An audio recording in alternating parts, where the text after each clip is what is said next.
Hello everyone, I am Tacit and welcome to the Brighter Shores live stream. So we haven't done a grind live stream for this game for quite a while now, and I figured we do it today because all three of the accounts are going to finally get their post 200 passive today. Should only take about an hour on each to end up getting them where they need to be. Some of them even quicker than that. Two of these, the first one and second one, are already pretty much halfway there. But yeah, we'll finally have all of them have a 200 passive. Obviously, our main has every single one of them. However, our two alt accounts, or the other two slots that you have, neither of them have theirs activated for this entire time. We're on day like what, 195, and I still haven't done it yet. We're almost like 7 months in, because initially they were kind of like AFK in combat, but then of course that got completely reworked. But then they were kind of like pivoting to all quests, but then I kind of just plopped them onto their main crafting skill and kind of just left them on that. The main issue that we've had recently is the stonemason one had to manually train all the way from 200 to 206. Still needs to finish that today, which we'll be doing in soon. But yeah, that's the main thing that's been holding it back. Having to manually train from 200 to 206, because doing the passive at 195 is very, very exceedingly bad to try to get to 206 with. So we basically had to manually train it very slowly over a long period of time. So it didn't quite get there. Anyways, as far as updates recently, we did have one the other day. Pretty small one. The main two noteworthy things is they end up changing the contrast on the knowledge bar to make it a little bit easier to see. The other thing that they end up doing is, that's pretty relevant, is the delay opening for level up interface. They end up changing when this ends up coming in when doing queues and a few other things. I haven't messed with this too much, but from what I could tell, it works a lot better now for not stalling you compared to before. It still does, but a lot less so compared to before, so... yeah, this is a nice improvement to how the knowledge interface works, so you don't get pop-up spam like crazy. I also got the most recent leak. Nothing really new here. They're still working on trading. I still have no clue if I want to enable trading or not, because they keep saying like some things will be tradable, some things won't. Which at that point it's like, okay, well, we'll just go Iron Man then. Oh no, we'll figure it out as we go. We also don't know if shared bank works across all accounts, regardless of mode, or how that's going to work. But it did mention that you're not going to need a trust trade anymore, so that's good at least. We just don't know if that works on Lone Wolf Iron Man accounts or not. But yeah, they're still working on Hope Forest. That's probably not coming in next week, but the week after that probably we'll be getting that. It's 3-star quests. My other two alt accounts really need to go grind that area. Obviously, they've been focusing on Hopeport because we've been getting Hopeport spammed as far as content recently. However, yeah, I need to start moving to Hope Forest with them because they have like almost nothing. I think they're at like 20, 20, and like 32 or something. Like just enough for that one other quest. How much do we need on the thing? Well, I guess we'll go, I think I sell these. We do have a few bounties we need to go do. We'll probably do that for some of our knowledge because we're about to have a 6-stack of bounties ready to go. But first, the main thing that we want to go do on our account here, obviously we already have all the 200s. However, I want to go get a new shiny 200, and that one is Alchemy. So, yeah, I want to go get our level that we need and then go do it for Alchemy real quick will be the main starting goal. And once we have that, we'll move on to the other two accounts. Alright, first things first, let's go get everything we need for our Alchemy. Still all the way at the top. Oh yeah, we still need a lot more clovers. I also need to go cash in our racks. First, I need more racks though, because ideally I need another 1,100 racks so we can get that going, so that we can get our... Actually, we need exactly 1,100 more.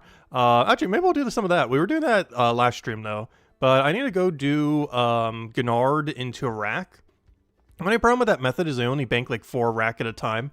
But hey, at least we'll have infinite Gennards for when we get like 1.5 more chef levels. Because we need that 234, that exact Gennard that we're getting. But anyways, for now, let's just do 11 of these. We're not going to do a full set. Actually, technically 12. I forgot we don't have to have potion in our inventory anymore. Because of course, you can just have it on your potion belt and just drink them from here. Nice and easy. I actually have the 8% on it because I was doing a bunch of alchemy. Try to get it up for this exact milestone so we can start getting better passive XP. As before, we're just doing the Hope Forest potions. And not only is the Mines and Matubin potion more useful, but is of course also more XP. And then we get the useless Chronopolis potion now. No, Chronopolis potion I'm going to be saving for Leatherworker. As much money as Leatherworker makes, it is by far the slowest of these 3 skills to train. So if we are going to be using the XP pot in Chronopolis, it is 100% going to be on Leatherworker. Anyways, hello Ron! Welcome, welcome! And Ron dislikes any pop-ups. Yeah, this game is really pop-up spam heavy. They have done a lot of things to fix that in recent times, including literally yesterday with that patch. Because that was yesterday, not today. But, yeah, they've been making improvements on it. Still a little pop-up heavy. I do feel like multiple times an hour because the knowledge meter and everything else, you just get popped up like crazy. Because it's every time you gain a level and it's every time you gain a knowledge point until you go and click it to delay it for later. But there's still a delay on the delay for later, ironically. It stalls you for a tick, so whatever action you were currently doing, it completely ends up stalling, which is really annoying. I just realized we're going to over encumber here. Well, we could always just leave the machine down a little bit and then go grab it. Because I want to put these points into alchemy, not into our carpenter AFK. Though I guess technically we could be putting it into our carpenter AFK. I don't need this though. We're not really technically doing carpenter again AFK until 274, which we are not getting anytime soon. However, we are still working on that 250 all. At 269 merchant, which we need, what is that, 6.5 more levels, we will be able to go and do, or sorry, 7.5 more levels. But wait, what level is it again? You need yeah, 269. So yeah, 7.5 more levels. Math. But in 7.5 more merchant levels, we can go get 250 leatherwork, or technically 260, because that gets us all the way to 260 once we get brown cowhide. Beyond that, the only thing we're missing for Mines of Matubin at this point, as far as requirements to reach the next milestone, is Stonemason. We need to manually train it at some point for 2.5 levels. Getting it 2.5 levels gets us the passive to go and get it for free, so that we don't have to burn our money like the alt account does. But yeah, 240 we could start getting it for free, and yeah, that would get us all the way to 253 at some point, which of course gets to the 250 milestone. And then we mostly just have to manually train Hope Port and Hope Forest then. Gather would definitely have to be the first thing we do in Hope Forest because there's really good synergy in the woodcutting. And I'm not sure exactly how we're going about Hope Port. For the most part, Forager's the only one we really have to go out of our way for. I'm just not really sure what method I want to end up using for Forager. I believe there's a pretty nice circle method if we drop everything. But I would want to get all my racks first before we doing a pure drop method. But yeah, I believe you have to pure drop all the way from like 209 to 246. It's kind of unfortunate. It's a really dead area in Forager. Forager in general, I feel like, needs a rework. It's kind of funny because they're actually planning on reworking Gatherer. Yet I kind of just wish they would do it to Forager instead. Because there are so many dead areas in Forager that just feel so bad. Even though it's really good knowledge rate, it's way better knowledge rate than Gatherer. But Gatherer, I feel like, has better synergy with woodcutting. Whereas Forager mostly has synergy into itself. Like, Forager has really good Forager synergy. But the fishing synergy is not ideal. And the cooking and alchemy synergy is pretty much non-existent. Obviously, you use some of the Forager supplies for alchemy. But you don't immediately, you know, do both at the same time. Like you do with, like, woodcutting Gatherer. Okay, I'm going to deliberately not fill this up. Because we got our level, so I want to go use the knowledge point on it. I don't want to end up going all the way, otherwise we're going to over-encumber our knowledge bar. Which I'd prefer not to do if we can help it. Doesn't mean he's going to have to come back for the other 3, but it's fine.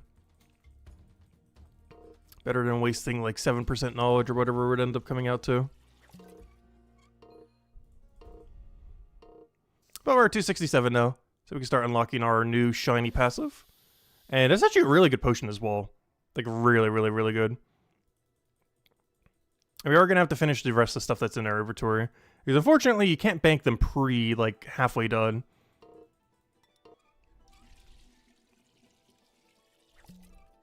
Oh yeah, as far as the leaderboard, I haven't really been keeping much tabs on the leaderboard, but we've been falling. We're at, oh yeah, I was checking Chino earlier. Speaking of not checking the leaderboard. Because I saw him there. It's like, oh, a bunch of C names. Let's see how Chino's doing. But we are technically still on top page. We are 20th of all the people who are visible. We are finally for... Is this the first time ever? Pretty much first time ever. It might be first time literally ever. And we're going to be kicked off of total level leaderboard. But man, that should happen pretty soon. Because I'm pretty sure whoever's below us is like right there ready to take us. But let's see. How do I show the other thing again? Not top player. Just show overall. Yeah, they're going to pass us pretty soon. Assuming they're actively playing, which I would assume they are. If not, I know Raccoon's been going quite a bit. Yeah, but in the next, like, week or two, we shall be kicked off of leaderboard. It has finally happened. I know quite a few people fell even further. Like, Unbi was, like, 3rd, I think, at one point. Technically 1st if you count the weird shenanigans that were happening with people hiding. But not counting that, I think it was high as, like, actual 3rd at one point. But he's just been doing basically what we've been doing, except even lower amount. Like, just the dailies, and that's it. We've been doing a little bit more grinding than just the dailies. That has pretty much just been the dailies for the most part. Slightly more, though. As you can tell by our, like, 80 level gap on him or whatever it is. Yeah, it's been happening to quite a few people here.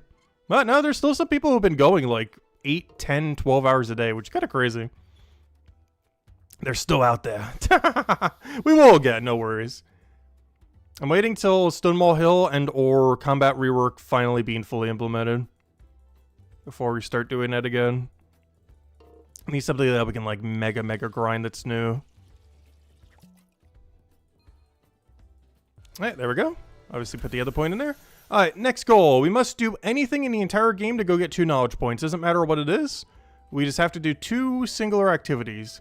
Honestly, I'm really considering Gunard Rack. I do want to switch out my potion, though, if we're going to be doing Gunard Rack. So I'm going to do that real quick. Grab our potion. Move to backpack. Okay, let's go get our 5%. I only had the 8% because I want... No, I did not want to move it back. Alright, deposit. Alright, let me go grab the 5%. Equip those. Alright, yeah, let's go do Gunard Rack. Might as well. I need Gunards, I need the racks. So, we were doing this wrong telly. We were doing this strategy earlier, actually last time we were streaming. But it's a little grind we need to go get done. It's one of the few beneficiaries of the new quest that they added the other week. As this is pretty much the only activity where it's worth using the teleport for, as far as banking. But basically every single inventory we get 4 racks, and the rest is a full inventory Gunard. Actually, sorry, is that actually 6 racks? No, I think it comes out to 6 racks now that I think about it. Though the ratio is still pretty low. It's like a 1 to 3 where we're getting 3 Gunards for every 1 rack. Which means, we did the math earlier, we need 1,100 more racks. Which means in us getting 1,100 more racks, we should get pretty much exactly 3,300 more Gunards. Which is great because I believe we could use it as a primary training method if we want to help speed it up. Otherwise, use the rest on contracts. That's pretty much the game plan for all that loot. But yeah, after the stream that they did the other day, I haven't checked like all of it, but just from some of the recap and what I have seen of it.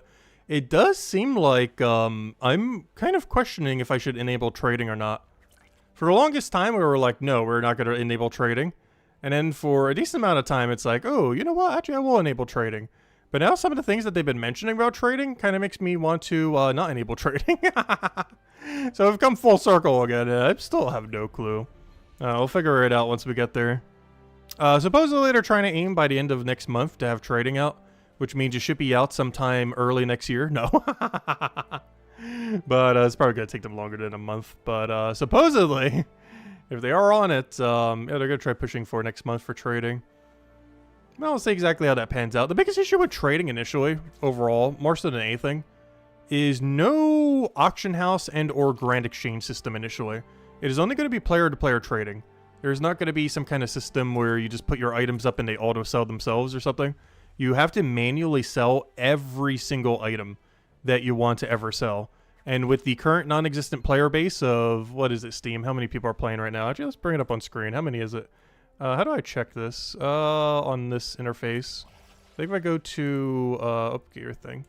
Where is it? If I go to discussions, go to all. 407. That is not a lot of people to trade with. To say the least. And only like, what, a third of them are going to enable trading? So if trading was out right now, there'd be 100 people in the entire game we could probably trade with. And that's assuming literally every person who has a trading enabled is pretty much actively looking to trade. Which is basically 0 people. Especially for an MMO. That is a very, very small amount. And of course, that's assuming they're even high enough level to have stuff that we, you know, want to trade with. Because unless they have like level 200 plus and everything, or whatever thing they're trading with, like they'll have nothing that we need. There's also another factor.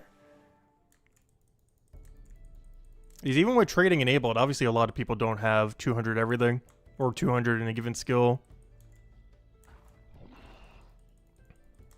So a lot of the supplies they're having is going to be too low of a level for us to use.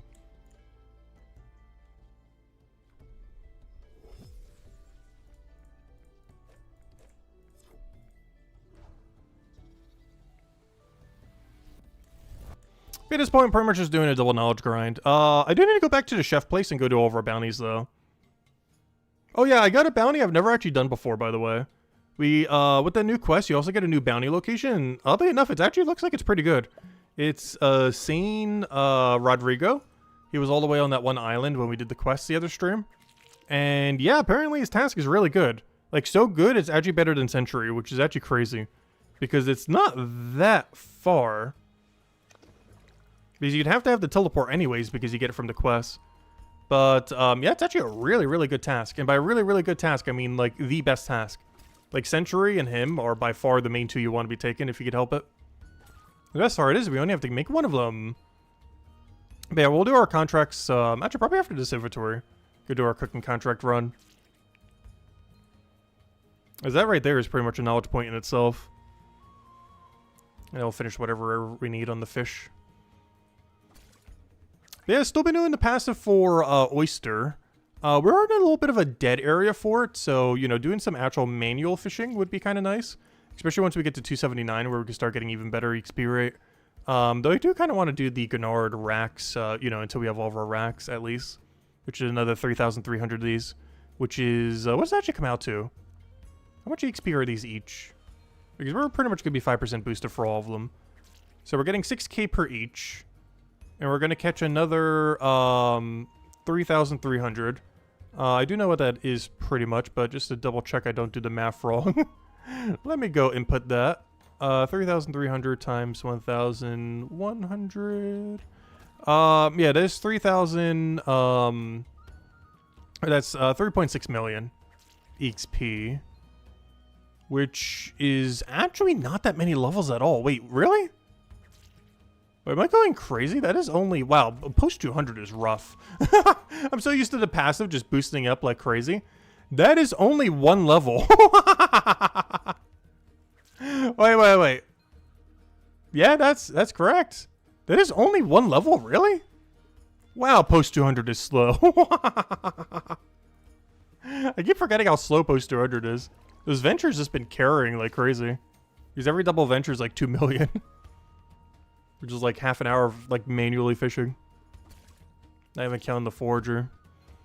Which of course is slowing us down ever so slightly, but we need the forager XP.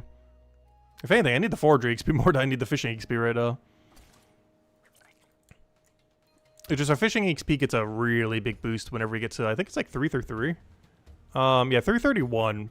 It gets an absurdly massive boost compared to what we're getting now. The only problem is we have to do it twice per day instead of once per day. So the frequency that we have to do it is twice as high. But it's definitely worth it for the amount of extra XP you'd be getting.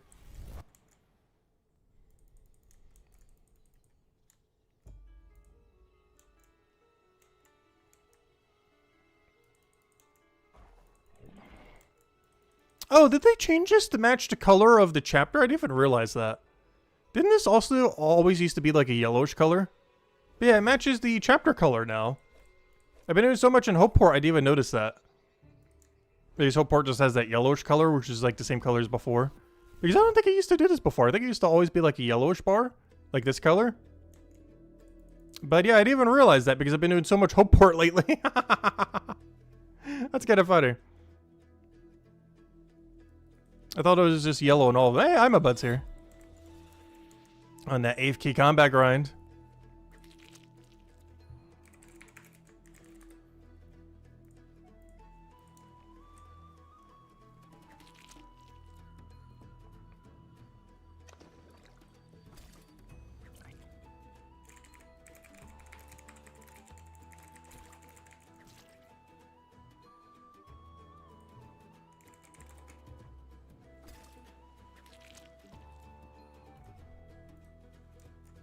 Yeah, there's something we're still trying to do in the other accounts. I finally got them a high enough forager level for the quest, or I believe I did. I can't remember if it was 43 or 46.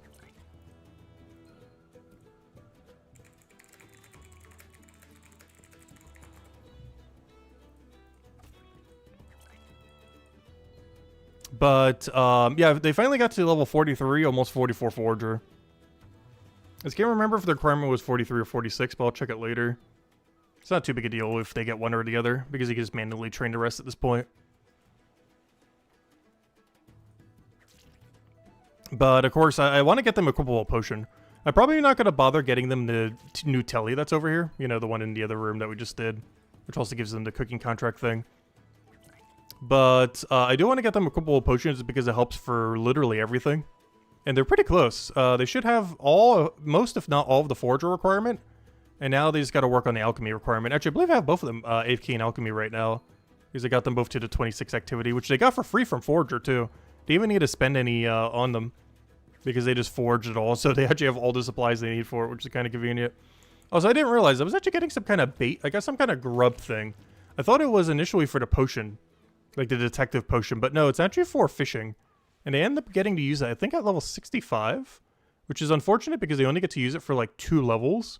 However, they do get to use it at least. Because that gets them one step closer to 73, which gives the better passive. Or not passive, venture. Which is also great because you only have to check that one once a day.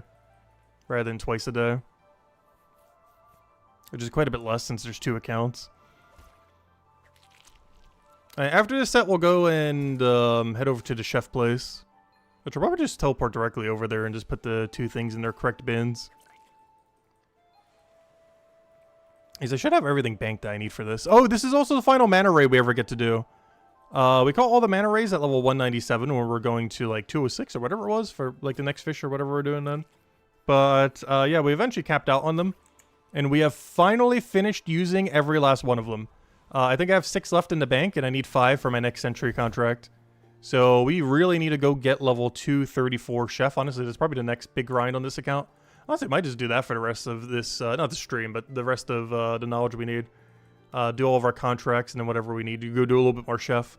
Because one goal we really need to go do soon, or pretty much immediately, is 234 chef. So, hello, I'm Abad. Welcome, welcome. Hope all's been well. Yeah, the upkeep on the lobster is definitely a lot more annoying, but it's not too big a deal. Alright, let me go grab this one potion. I'm actually going to need to juggle it. There's the only bad thing about Potion Belt. It does only allow 3. Now, while this covers a lot of instances, if you don't want to have to completely overhaul your potions every single time, yeah, you still have to juggle some potions occasionally.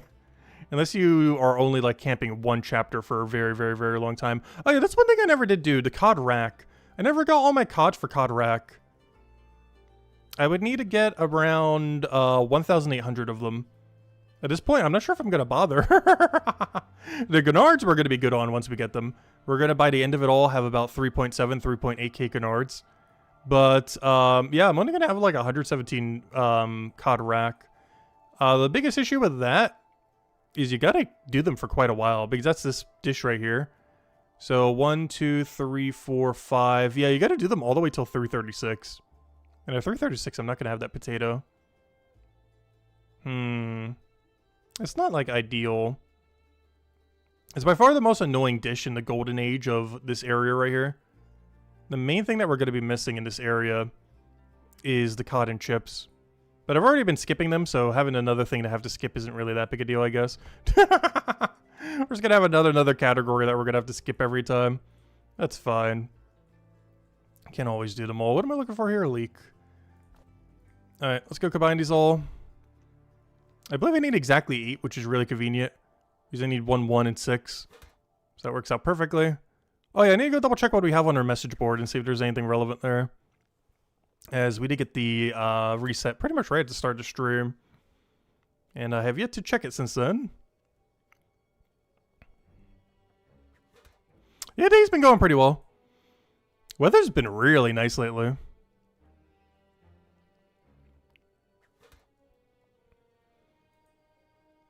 Alright, let's go see what's on our message board in case there's something else we need to go cook. Ooh, Century. Nice. I'm already going to be over there. Honestly, I almost want to go scrap out one of these for double oyster to there if we're already going to be heading there. It's better than Hairdresser, just so we don't have to go down Hairdresser. Yeah, because Hairdresser is the only reason I'm going over there. Okay, let me get rid of Hairdresser for Scrap Merchant. since I need to go to Scrap Merchant anyways. We can also grab this a little bit afterwards as well and just turn that in when we go do a whole thing of stew. So that shouldn't take that long. Alright, so we have these 8. I now need 7 oyster and then the 5 ray. I might just cook all 6. Oh, I'll do 5 in case we get a contract that's literally only 1 ray. 1, 2, 3, 4, 5. And how many oysters do I need? I probably should have done these first. I needed 7. Yeah, I should probably done that first. Actually, here we go. I'll just drop them on the ground. To the ground you go. Alright, oyster. We got plenty of these. This has been our main venture for forever now, it feels like. Alright, it should be 7. We'll find out when it's not.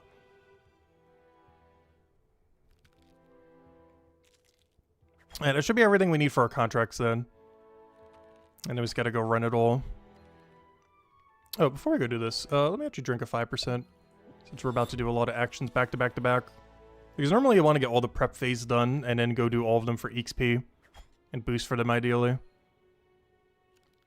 Oh yeah, we've been doing the oyster venture for, gosh, like almost a month now? Has it been a month? It's been a while. Right,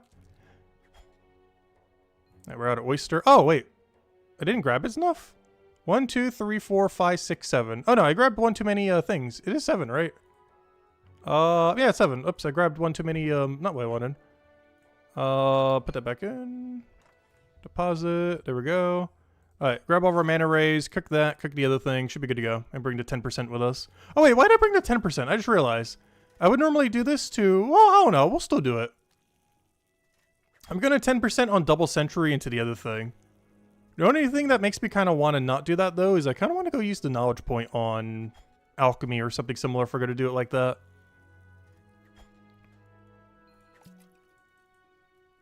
But that means we're going to have to farm a whole another knowledge point.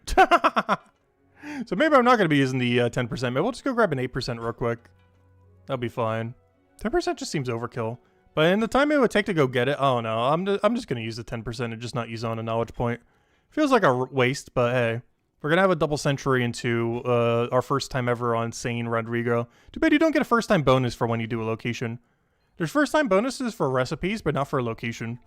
So even though this will be our first time handing in on San Rigo, you don't actually get an extra XP for it. Hello, Evan Water. Welcome, welcome. Frying our eggs in there? Nice. Yeah, eggs are really chill. Because there's one step and then you immediately sell them like right next to it. Alright, let's go turn all this in. Let's go head over to Cohen. To the Cohen! Alright, so what do we need to go do right now? So we head to Cohen, we double turn in on Scrap Merchant. And then we go and use our 10% to go do a double century into the other thing. Actually, no, even better.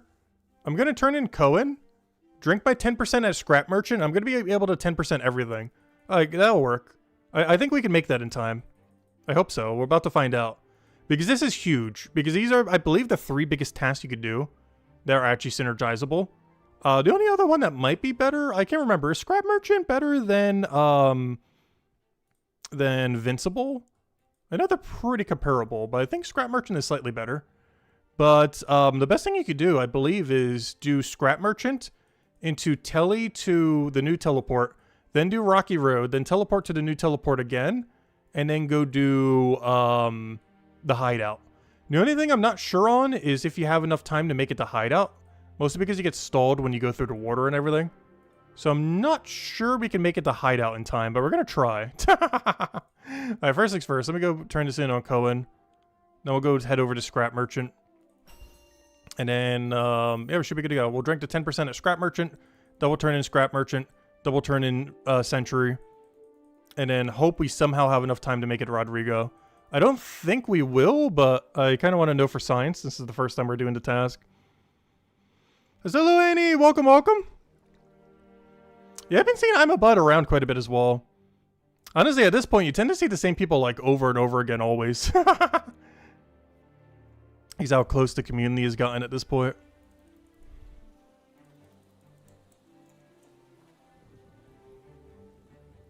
You only found out about the stream because we were chatting? Nice, nice.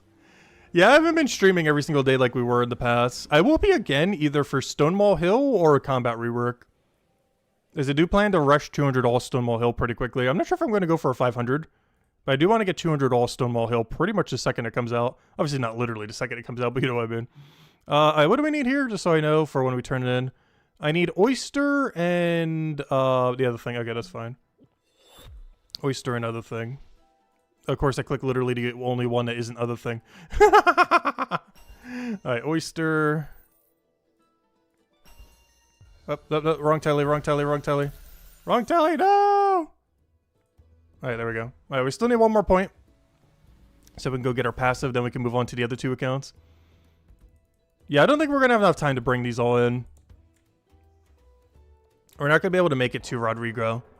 If you did it at Sentry and then teleported to Rodrigo, you could. But you can't do Scrap Merchant, Sentry, and Rodrigo. Though I'm pretty sure you could do Sentry plus Rodrigo, though. That you should be able to do. Like, barely, but you should be able to make it. I did it again. Literally the only one that isn't correct. Oh, no, never mind. That one was correct. Aha, alright. Yeah, I don't think we're making it Rodrigo in 1 minute. But we're sure gonna try.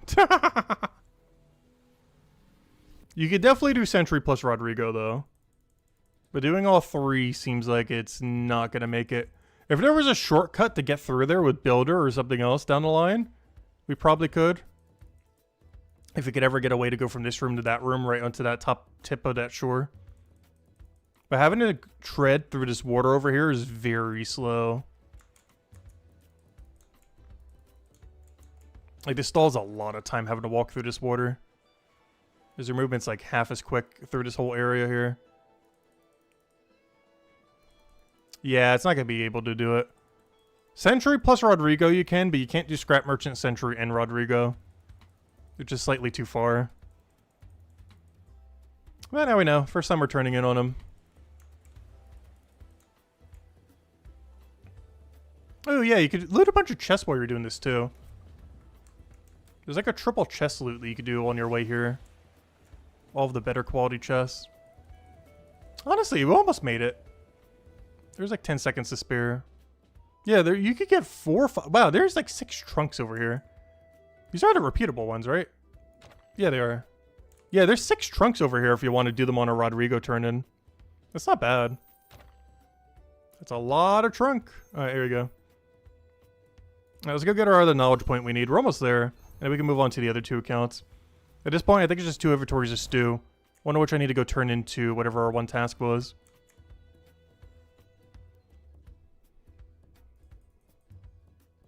Yeah, I do highly advise doing chef bounties.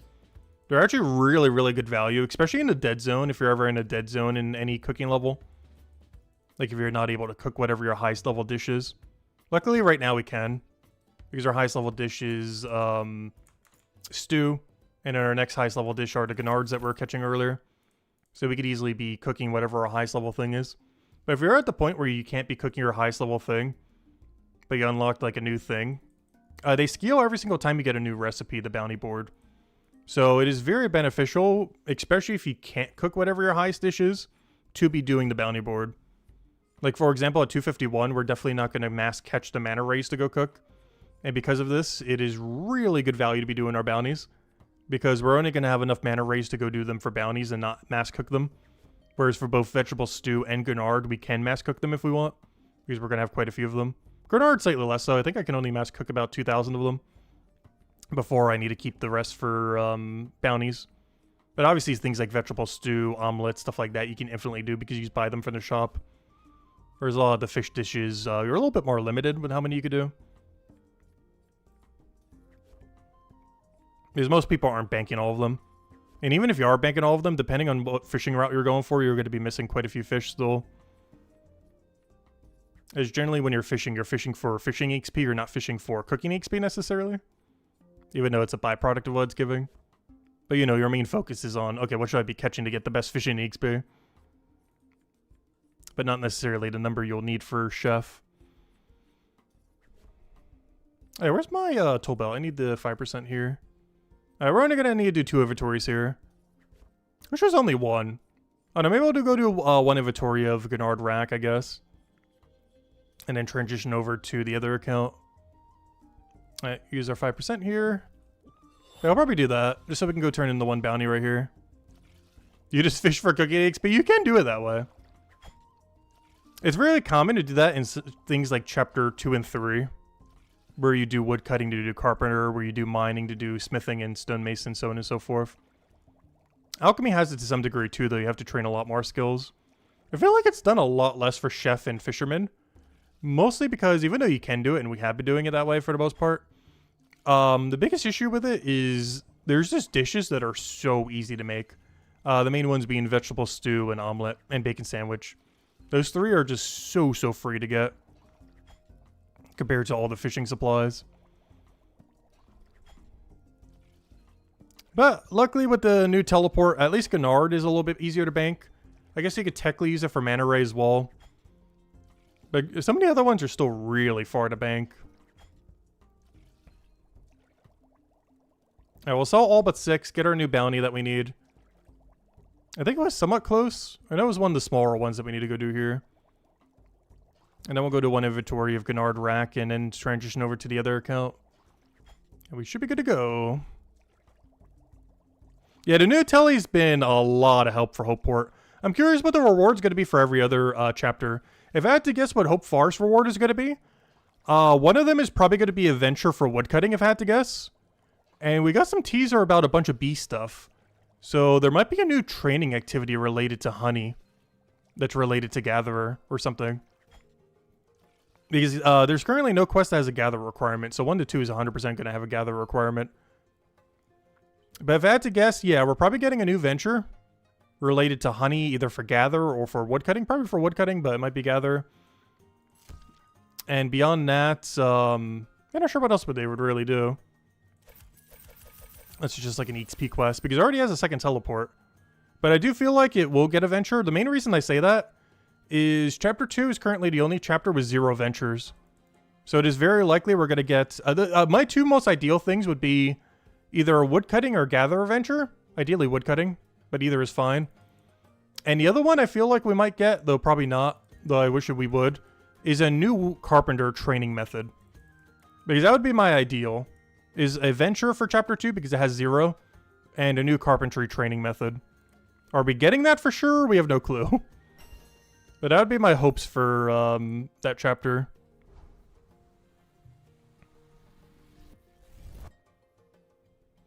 Yeah, I could definitely see like Beehive Ventures or something similar. Actually, doesn't RuneScape 3 have that? I haven't played RuneScape 3 since it's been called RuneScape 3. I only played it back when it was RuneScape 2. But I believe RuneScape 3 actually has a daily that's literally like checking beehives or something. But that's quite literally what they would add if they were to add like a Gather or woodcutting venture for it. Though if it was beehive checking, it'd probably be Gather and not woodcutting. Unless you're literally making the hive out of woodcutting. Which you might. They are generally made out of wood. In which case, that could be a carpenter venture even. Oh, could you imagine? They haven't actually done a production skill venture yet.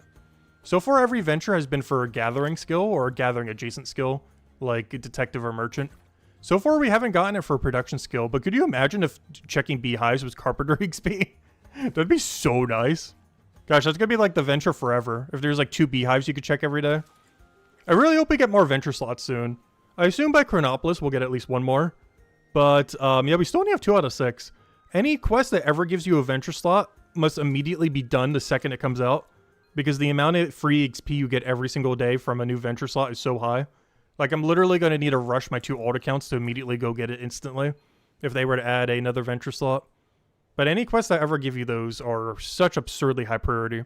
Like, if you made a brand new account, you would literally rush every venture slot immediately. You wouldn't even do anything else. You would rush main storyline and rush getting the venture slots. Because they're just that high of a priority to get once they do come out. Currently, there is no quest that gives you venture slot unlocks, though. I assume at least 1 to 2 for Chronopolis would. It'd be weird if it doesn't. But hopefully one of the other ones might end up doing it beforehand. Especially if they're actually going to be adding ventures. Because I'm almost guaranteed 1 to 2 Hope Forest quests are going to be a venture. This is the only chapter without one, which seems kind of weird. So that's perfect reward space for them to go add one. Alright, we got all of our points we need. I will go finish this inventory, though. And then we'll go start our new AFK activity. 8% mining potions. I'll probably be using those mostly on stonemason. I don't know, I might use them on smithing if we want to expedite smithing some. But smithing and stonemason are the 2 best ones to do it on. Bonerite it's not as relevant to do because Bonerite is always profiting. So I'll probably just stick with using 5% on Bonerite. But I will use the 8% probably on smithing probably, if I had to guess. Could technically do it on mining as well, but I'd rather use it on smithing. Smithing or stonemason. Which actually we could use on stonemason soon, though we do have a good activity. So maybe not. Because I don't want to rush through the good activity. For a 5% is fine, but not for an 8%. So yeah, we'll probably do it on smithing then. I'll save my 8% that we're going to be making from alchemy for smithing. Passives. Whenever we need to go catch smithing up to our mining level. Whenever they get out of whack. Alright, let me go bank all this. And yeah, let's go set up our AFK and move on to the next account. 1 down, 2 to go. So we got our 200 passive set up for this account. Though of course it has like a billion of them, but we got another one set up. But now to go do it for the other 2 accounts. The other one, I think the next one only needs 2 knowledge points. The last account we're going to be doing is going to be the hardest one because I believe we need half a stonemason level. And then after that, also go get 4 knowledge points. So the last account's almost going to take more time than the other 2 combined. But as our next game plan. Head back to Hopeport, go get this passive going. And, oh wow, our alchemy's actually going to finally repass our fisherman then. Because doing this passive, we should be getting more alchemy XP than we are fisher. And I want to do this passive probably until about 277. I might do it a little bit less than that just because I still have some potions to go make. Aside from the 1,400 potions that we'll get from our racks eventually, we will also be able to go make, I think like 150 more fear. So I do need to process these at some point. I need to make 166 more fears. I also need to go get the clovers from the chapter because I don't even have them yet. You get the clover at 240 or 224 and the thistle at 248. So gather might be one of the other ones on the table soon. But yeah, I still need to get the rest of my rack. We still need about 1,100 more rack, slightly less than that. Like a little over 1,000. But yeah, I just need to do a bunch of Gennard rack or something to go expedite it. Anyways, let me go get whatever we need here. Oh yeah, I don't know which one it is. Let me double check. Because I forgot, they reworked how these potions work. Let me go double check. Because they reworked these with the combat rework. What do I need for this? It is, so I need Dreadshell Plate and Rock Tooth. Dreadshell Plate and Rock Tooth. Dreadshell Plate and Rock Tooth.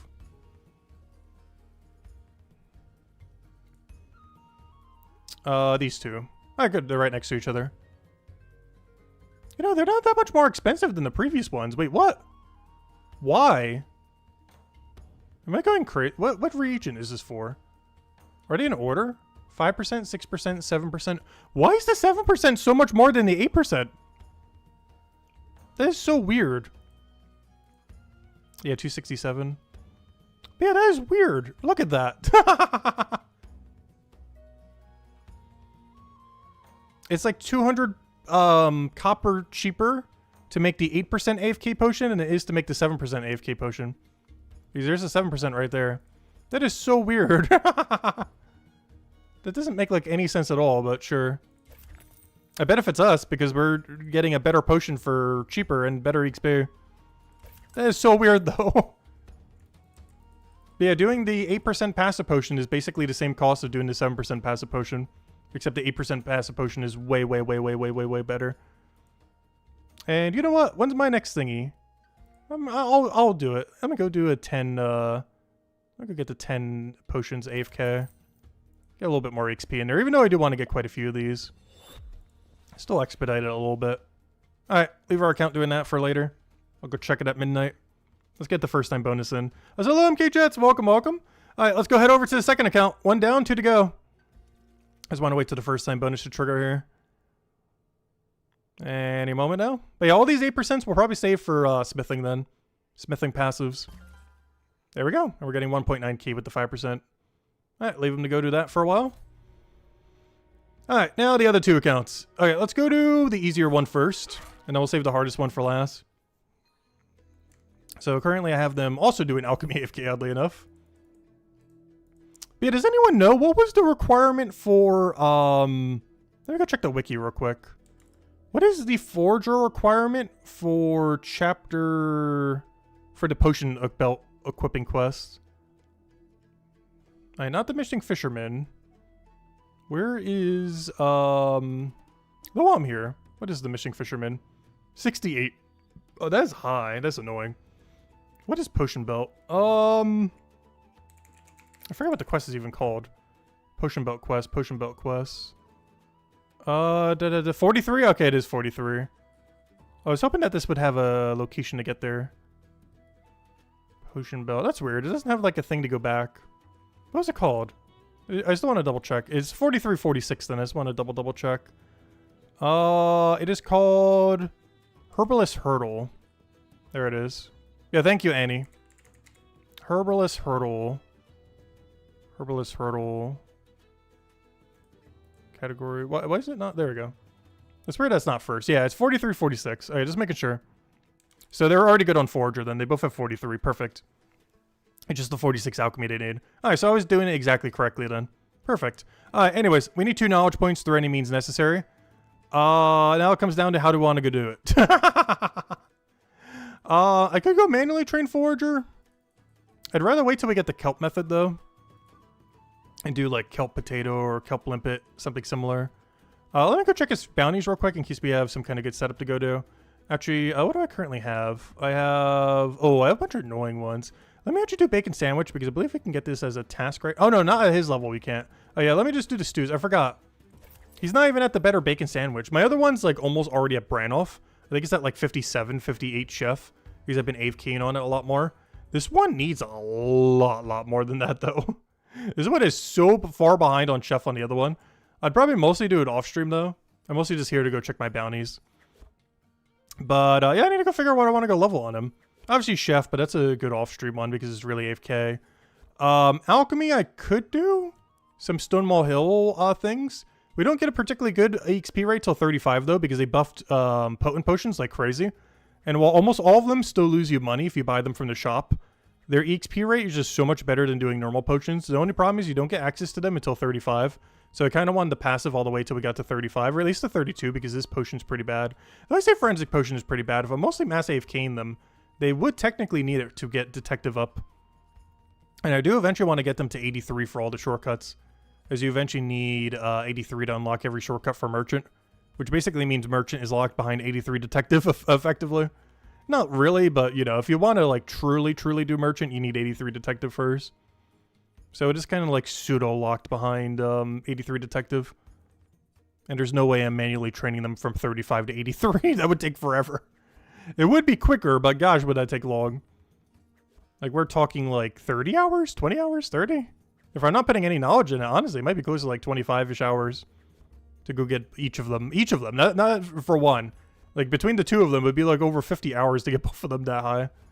So yeah, having some passive would definitely help. Which has been most of their leveling, of course. Like 98% of their leveling has pretty much just been passives for everything. And of course they need to maintain their knowledge points. Which is what we're doing today. Finally getting the 200 activity on all of them. Luckily this guy only needs 2 points, I believe. He currently needs 45 and he's at 43. So we only need to go get 2 knowledge points on this one. The one that's going to take the longest is the last account because it needs half of his stonemason level and 4 knowledge points. So not only do we have to dump all of our knowledge into stonemason initially, but then we're also going to need to go and scrap together 4. Which is pretty much going to take more time than both these two combined. But that's why we're doing a grind stream. But yeah, I've been putting off that grind for so long and I need to just do it so they can start getting good EXP rate again. Because lately I've just been passiving them to try to get all quests done. I really need to start putting them back on their level 200 plus ability.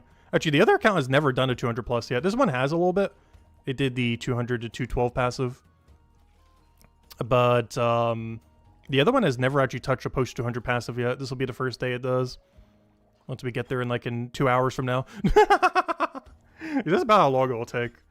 About 2 hours to finish the grinds we want to go do today. But yeah, this is our Guardian account. But yeah, I'm still not sure what I'm doing with enabling trading, not enabling trading, what exactly the deal is going to be with that.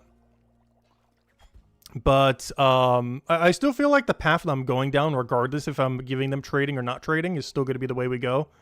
Because let's say, hypothetically, I keep all the accounts as Iron Man, and hypothetically, the Iron Man or Lone Wolves or whatever they're called cannot trade between each other. I hope that you can, but let's say hypothetically you can't. If that is the case, then it is still beneficial to do it this way. Because then they can just full in combat pivot, which was a goal for them initially, but I kind of went away from, especially after combat rework. But the goal might be just all quests, 500 of their weapon making skill, and then just get combat like all the way to max.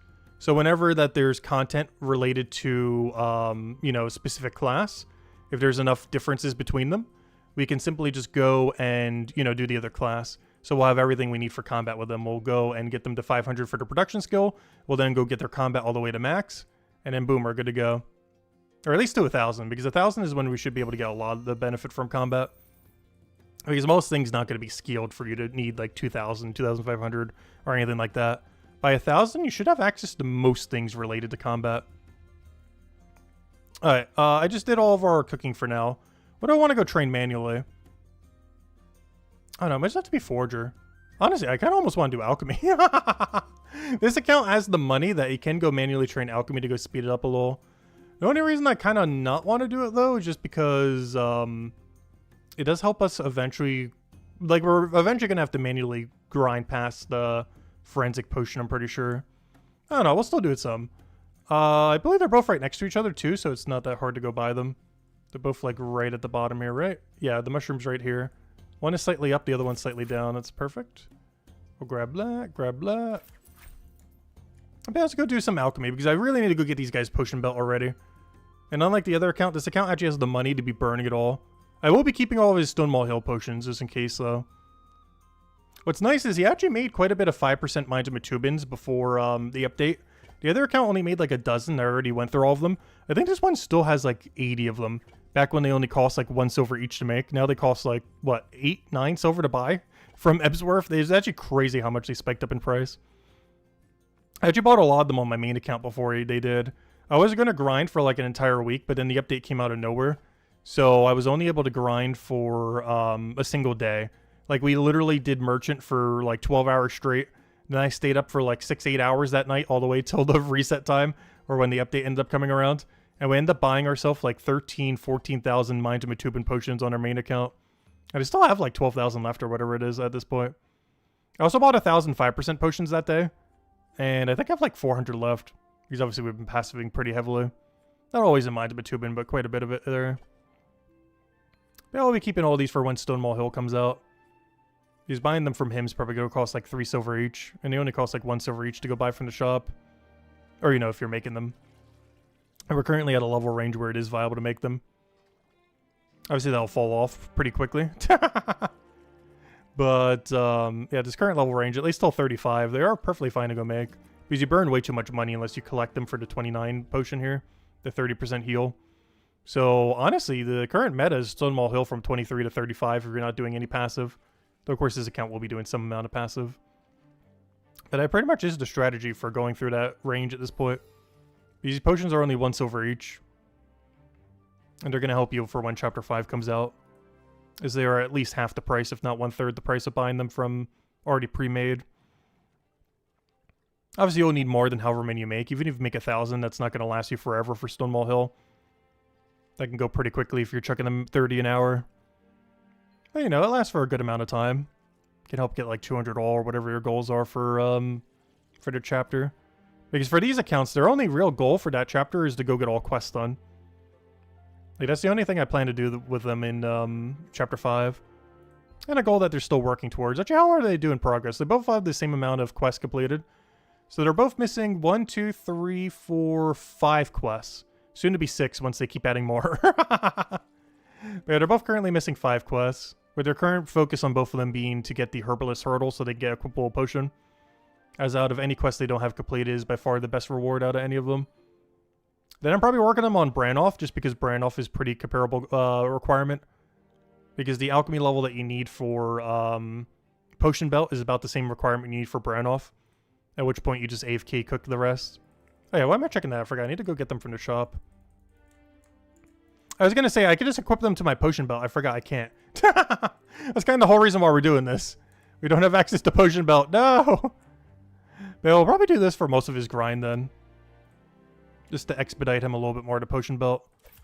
Because unlike the other account, this one can afford to just throw all of its money at alchemy if it needs to.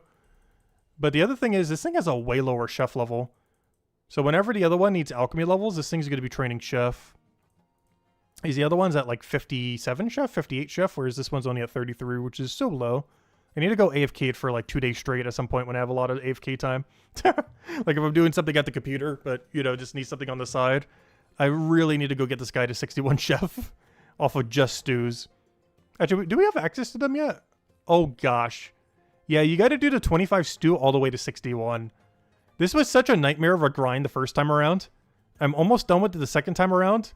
But I still need to go start him on the third time around.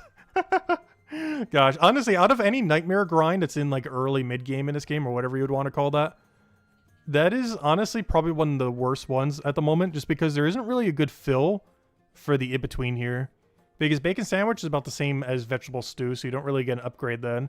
It's not worth going out of your way to go do all these other fishing ones, because it's better just to drop them at this level range. Or be doing the ventures or something similar. But yeah, it is a really, really dead area. Where you're basically doing a level 25 activity all the way to 61. It is rough. Pre-200 is probably the roughest area in all of pre-200. I'm actually kind of surprised they didn't add another quest to kind of offset it a little bit. Because it's definitely the most annoying pre-200 grind for Chef. The 25 to 61 for Branov. Where you literally just make veggie stew the whole time normally. Not counting bounties. But aside from bounties, you just make veggie stew the whole time. Which is really slow XP rate once you get to like 50. Like 50 to 61 is the rough part. Like 25 to 50 isn't that bad. But 50 to 61 is when it really feels bad. Especially if you're not dumping knowledge into it. Because with these accounts, I'm pretty much always dumping knowledge in their passive activities. Not into whatever they're training. With the exception being Stonemason on the other account, because it's so expensive to train Stonemason. Whereas Bonerite is free to train with passive. But generally, these accounts are only putting into their passive ability. It's actually one of the reasons why my other account is now a higher level. This one's currently level 786. I think the other one's almost 800 at this point. Because it needs to train a lot more to dump knowledge into Stonemason. Whereas this account can literally just chill on Bonerite till max. As Bonerite actually makes you profit doing the passive to max. It's actually something that's really unique about Bonerite. Even though it's really annoying to manually train, it is the only production skill currently in the game where you profit if you do the passive all the way to max. Which makes it really, really good to do on an alt account. So if you're playing a not Bonerite as your main and you're doing like a Bonerite alt, it is so free. Because the Bonerite alt is by far the easiest one to go do as a passive. Like, it's actually efficient to do Bonerite as a passive. Actually, I believe the guy who finished Mines of Bitumen, the first one who did max in it, based on us peeking at his levels over time, I'm pretty sure he just manually trained mining, smithing, and stonemason. Like, mostly on mining and smithing. And I think he literally passived Bonerite all the way to 500. I think he might have trained it up to 200 a little bit using the profit he had from other things. But beyond that, I am pretty sure he literally passived all of Bonerite from 200 to 500, which is exactly what this account will be doing. Because you just profit the whole time. And you don't need to worry about the absurdly annoying crafting system that Bonerite has, which is by far the most annoying of the three. But it has the freest AFK route of any skill in the entire game for production. Because every other one you burn money. Like Chef, you burn infinite money. Alchemy, you burn quite a bit of money, though you do get the benefit of potions, which are pretty nice. Carpenter, you burn money. Though there are a few that you don't. Generally, a lot of them have a few that you don't. Bonerite, you just pure profit. Blacksmith is only burn money. Stonemason, you burn money. And Leatherworker, you burn money. But yeah, Bonerite is the only production skill in the game where you don't burn money getting it passived. So hello, Tyrion! Welcome, welcome. Obviously, it's not the only skill in the game that does that, but it's the only production skill that does it. I'm really hoping they do builder somewhat like that, or a little bit more half and half.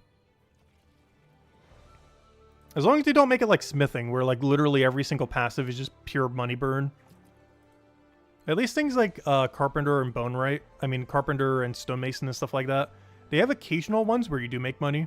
Like making these stools is profit, making these tables is profit. These other ones you lose money unless you do the woodcutting component though. But some of them really force you to have to do secondary component. Even Leatherworker is still pretty notorious for making money. The passives actually burn you money. Unless you get it from Merchant. There's only a few where you don't lose money. Like when you're making the wall panel, the dining chair, stuff like that. But all the other ones that require material, unless you got it from Merchant, it actually burns through money. The entire time. Yeah, getting gas leeches is kind of annoying. It doesn't take that long though. We'll end up timing it. It takes about 5 minutes to gather them and fill them with gas. And then about another 2 minutes to go to the gas station and fill them into the receptacle. So it's about like a 6.5, 7 minute cycle depending on which one you're going to. Stonemason one is slightly quicker to get to. I think it's closer to like 6.5 minutes. Whereas the other one was closer to 7 minutes, I believe. That's not that bad for one inventory. It still comes out to like half an hour. Like around half an hour, which is not ideal. But it's not that bad. The main thing that feels bad about it is you're getting literally nothing in return. You're getting no knowledge, you're getting no money profit, you're getting like nothing. Like it's literally just walking around and waiting. Though ever since Cubable Action and the respawn system, getting the gas heals is kind of nice. Because you just pick up 6, then wait, then pick up 6 based on the ones that spawn right next to you and then keep doing it that way.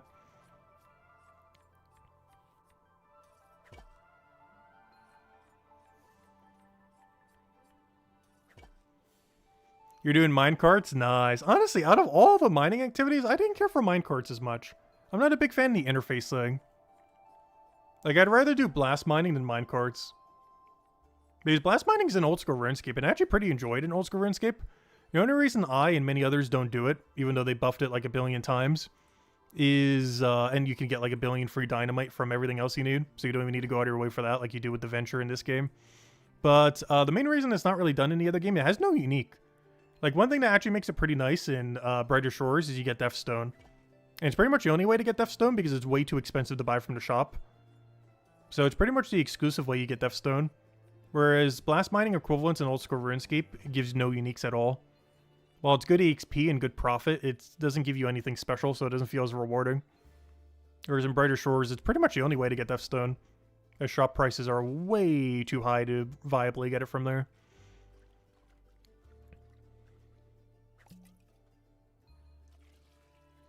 Which reminds me, I still have like 1 billion dynamite in the bank, by the way. We still have like 1.5k dynamite, even though I haven't done the Venture in months. We're going to need to use them at 348. We can use it to try to get a little bit closer to iron ore, though. I think flint is better overall EXP. I still want to go use them all, though, just to have some stack of Deathstone. Yeah, I believe I have about 1.5k with the 348 one. I'm at 294 right now, though. I got to Aether ore and haven't really bothered grinding it out. I need to at some point. It's just going to take forever. Because getting from 294 to kind of where I want to get to about, honestly, like 380 so we can get the passive for when they add more passive slots. I really want to do the grind from 294 to 380 at some point. The problem with that is like a over a 100-hour grind. So I've kind of been putting it off quite a bit. But it is a grind I do want to get around to at some point. I want to say the word soon, but I'm not sure. We'll see where things are by then. But yeah, it's like a 100-hour grind for us to go from 294 to 380. Probably a bit more than that. I believe it's about 1 level every 2 hours or so. And it's not even counting smithing everything. So it is counting banking, though. That is counting bank time. It's not counting smithing time, though. But yeah, there's almost like a 200-hour grind. Assuming I'm dumping all knowledge not into mining. And not doing any passives for mining. Like, if I'm literally just doing the mining and banking it all, I am pretty sure it's almost a 200-hour grind. So I've been putting it off for quite a while. Because that is just so much time. There's one big issue with a lot of grinds in this game. Is if you're doing anything post 200, it just takes forever and a half. It's one thing I wish the game would better establish, which it probably will over time. It needs to better establish that level 200 is max level. And everything beyond it is just extra. Because that's something old school RuneScape does really well. Establishing that 99 is max level. And not level 120 or 126 or 200 mil EXP. Because no one thinks, or for the most part, no sane person thinks in Old School RuneScape that 120 or 126 is max level. It is just established that 99 is max level. And Brighter Shores needs to do a lot better at establishing that level 200 is max level. Because it does a really bad job of that currently. Whereas Old School RuneScape does it really, really, really well. That 99 is max and 92 is half of max. Because no one thinks like level 120, 126, or 200 mil in that game is max. Even though it technically is. Like 200 mil is max in that game. Despite that taking like over 10 times longer to getting 99. Yeah, that's kind of how it is with how he set it up here. Where 200 is max, but, you know, it still takes about 10 times longer to go from 200 to 500. He did the same thing the first time around. Which is, this game does a lot worse at establishing that it is max level. Just because there's content that you could do in between and stuff like that. But they've mentioned in the past, they basically consider 200 max level. There just happens to be content filling out the rest of it all the way to true max. But they don't really plan on anyone realistically ever getting 500 all. Like, the game was never designed around it. Similar to how the Old School RuneScape is not designed to get 200 mil all. There are people that have done it. Way too many people. However, the game was never designed around, you know, getting 200 mil all. Same how this game is not designed around getting 500 all. Like, it's there for people who really want to grind to the ends of the earth. But it's not expected from any piece of content. Yeah, you can do 500 basically for your favorite ones, essentially. But yeah, to this day, I've actually still never gotten a 200 mil in Old School RuneScape or RuneScape or any version of it. Not even during leagues. Actually, no, I have during leagues. That's not true. But leagues are, like, free to get it for some. But in the main game, I've never actually done it. The closest I am right now is 90 mil woodcutting on our maxed hardcore for Old School. And I still do not have the woodcutting pet. It's not me trying to get 200 mil woodcutting. It's me going absurdly dry on the woodcutting pet still. Actually, I need to go do a stream for that at some point. I don't think we're going to do Yama, though, because I'm still a little bit scared to take out Yama on the hardcore. It does seem like it's not that hard to do. But I am scared to do it, as there are about 10% of hardcores have died doing Yama so far. And I'd rather wait until we have, like, Best in Slot Mage. Because the place where you get Best in Slot Mage is a safe def. So it's literally free to go get it. It's just a matter of time. I don't have a single piece of it, but I need to go grind it at some point. I'm just not a big fan of raids. Like, raids in pretty much all game I'm not a big fan of. And Old School RuneScape isn't that much different. I do say I like raids more in Old School RuneScape compared to something like World of Warcraft or something.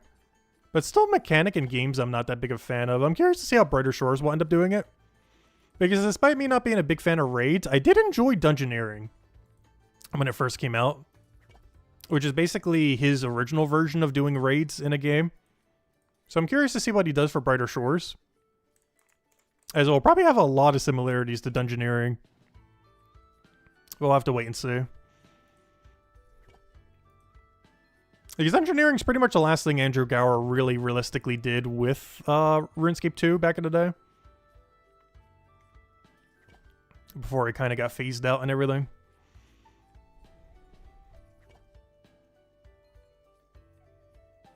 Yeah, my hardcore goes dry on everything. There's so few grinds where I've gotten lucky. Like, so few. I think the first one that comes to mind is Demonic Gorillas. Even though they're way easier to kill now, I got all 4 of the best jewelry in the game before getting the drop rate of 1. There are 1 in 300, and I got 4 of them in 273. The only problem is I didn't get Heavy Ballista.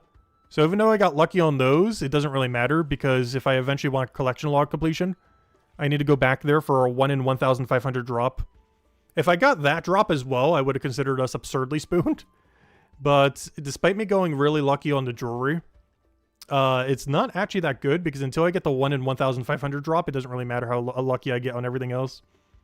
If you get unlucky on the rarest drop that they have.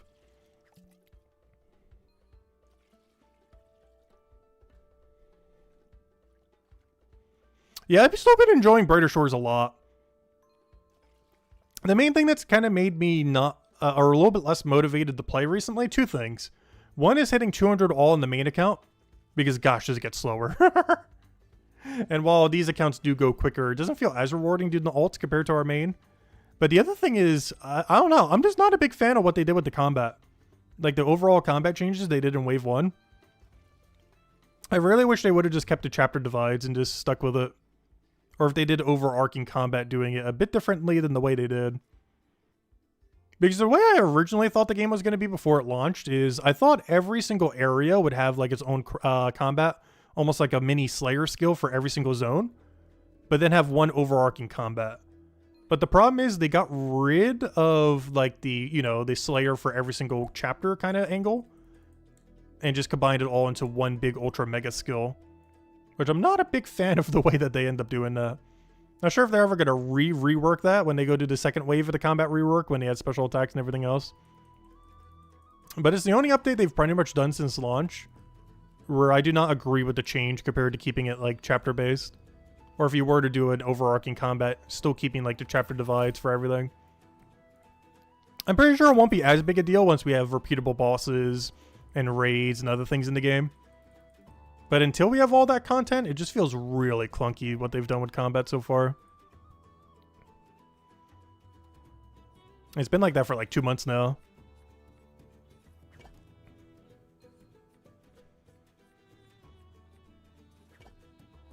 But it's the only pretty much like extremely questionable decision I would say they made since launch. Everything else has been pretty good overall, as far as the direction they've been going and everything.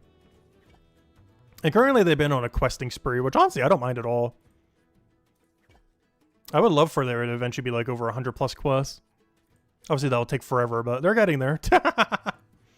They are getting there. Slowly but surely. I wonder if they're going to do a big quest for the 100th again. There's pretty notoriously in RuneScape was Recipe for Disaster. Which at the time it came out was like the end game of endgame quests. Nowadays it's like the early game quest you do in your first week to start playing the game.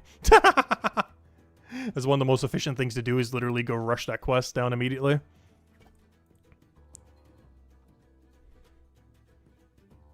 Oh, I ran out of bottles? Really?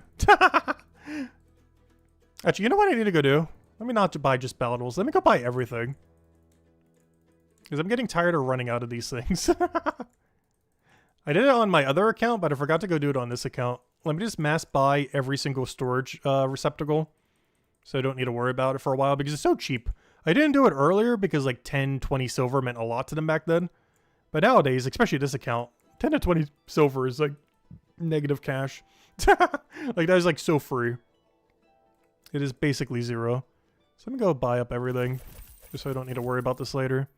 Because it's really annoying because it has happened a couple times where I go set them to go do a passive for like 12 hours or 18 hours or something similar. And then I come back realizing they only did the passive for like 5 hours because they ran out of containers. Alright, should be good to go now. Alright, I should hold you off for a very long time. Including for our current alchemy grind. Alright, one more knowledge point. We're almost there. As well as progress for equipable potion soon. Still quite a bit of ways, but any amount of progress is better than none.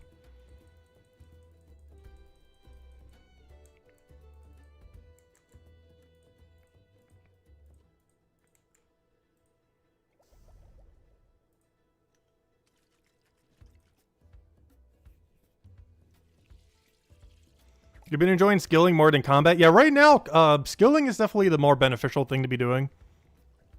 Until they add skill trees, special attacks, or whatever other changes they're going to be doing to combat. Should pretty much only be doing skilling right now. Which is kind of unfortunate because I do like doing a little bit of combat here or there, or doing skilling with combat. It's just so bad to do after the rework, though.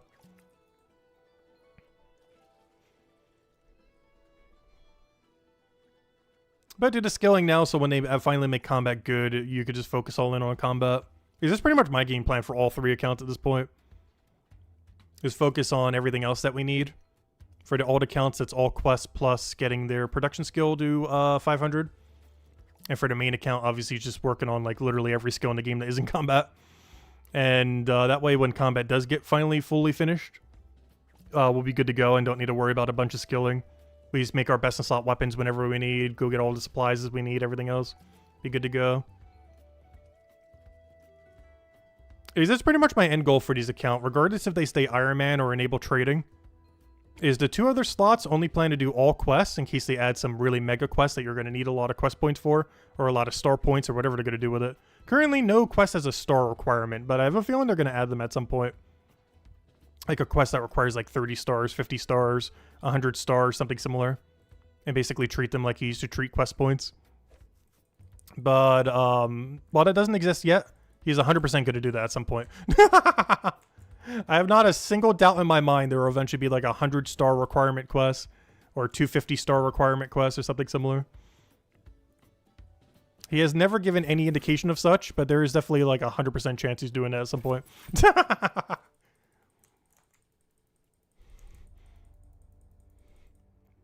I don't have a single doubt in my mind he will eventually do that. Which is why I want to get all the quests done on them for when that requirement does eventually come.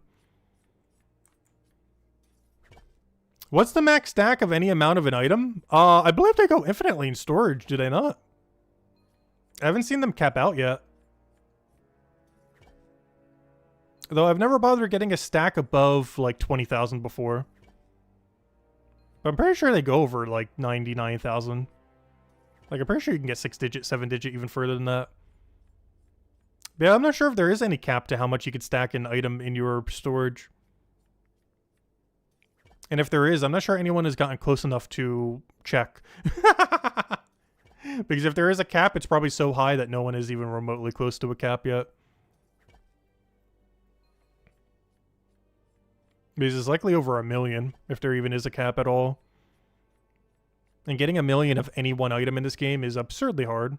Or, you know, of the ones that you could put in a storage bin. The easiest one would be potions, probably. I don't think anyone has bothered buying that many potions from a shop. Because that'd be such a waste of cash.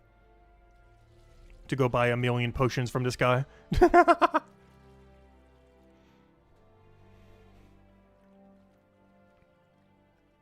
Actually, how much would that be?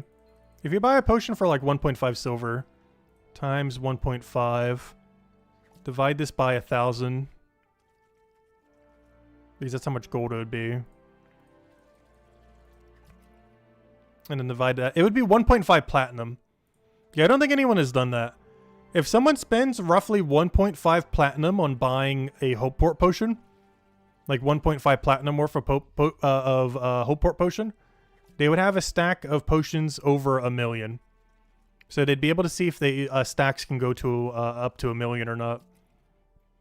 Maybe someone will do that during one of the beta tests, someone who has like 1.5 platinum or something.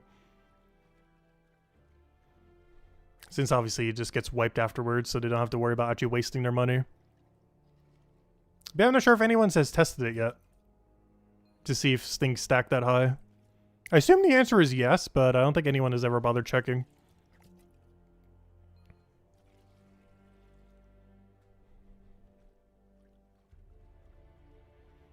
Yeah, pondweed is pretty quick to go and bank. The problem with pondweed is the potion you make out of it's pretty bad. You only make the weaker Arborate potion out of it. And ever since they buffed potent potions, Forager is weaker than it has ever been. It was already a skill that was pretty useless, and then they made it even more useless. Unless they're going to do something insane with Monument, it is actually the worst gathering skill in the game. As far as overall value that it gives. It's really front-loaded with its value, so it feels like it's kind of good. Because pre-200 it is pretty good. But that's all it's good for, is pre-200. Beyond that, it is so bad. I'm pretty sure most people who do pondweed, they literally just drop it to the ground. Even though it's the second closest storage, or actually technically third closest. Even though it's the third closest foraging material to a bank. I'm pretty sure most people still drop it to the ground. Just because of how bad the potion is to make. Also because the second component you need is not easy to get. It's not hard to get, but it is harder to bank than the other one. It's only like an extra room or two though. But the potion that comes out of it's just not worth it. Pretty much anything that isn't a potent potion isn't worth making anymore. with the exception of pre-35 when you don't have access to them. But aside from pre-35, you should pretty much only be making potents all the way to 500. Unless it's like absurdly easy to bank something with almost no EXP loss. But otherwise, you're giving up a lot of EXP rate ever since they buffed it the other week. Even beforehand, it was still pretty much potent only. But ever since they buffed potents for whatever reason they did, it is now extremely potent only all the way to 500.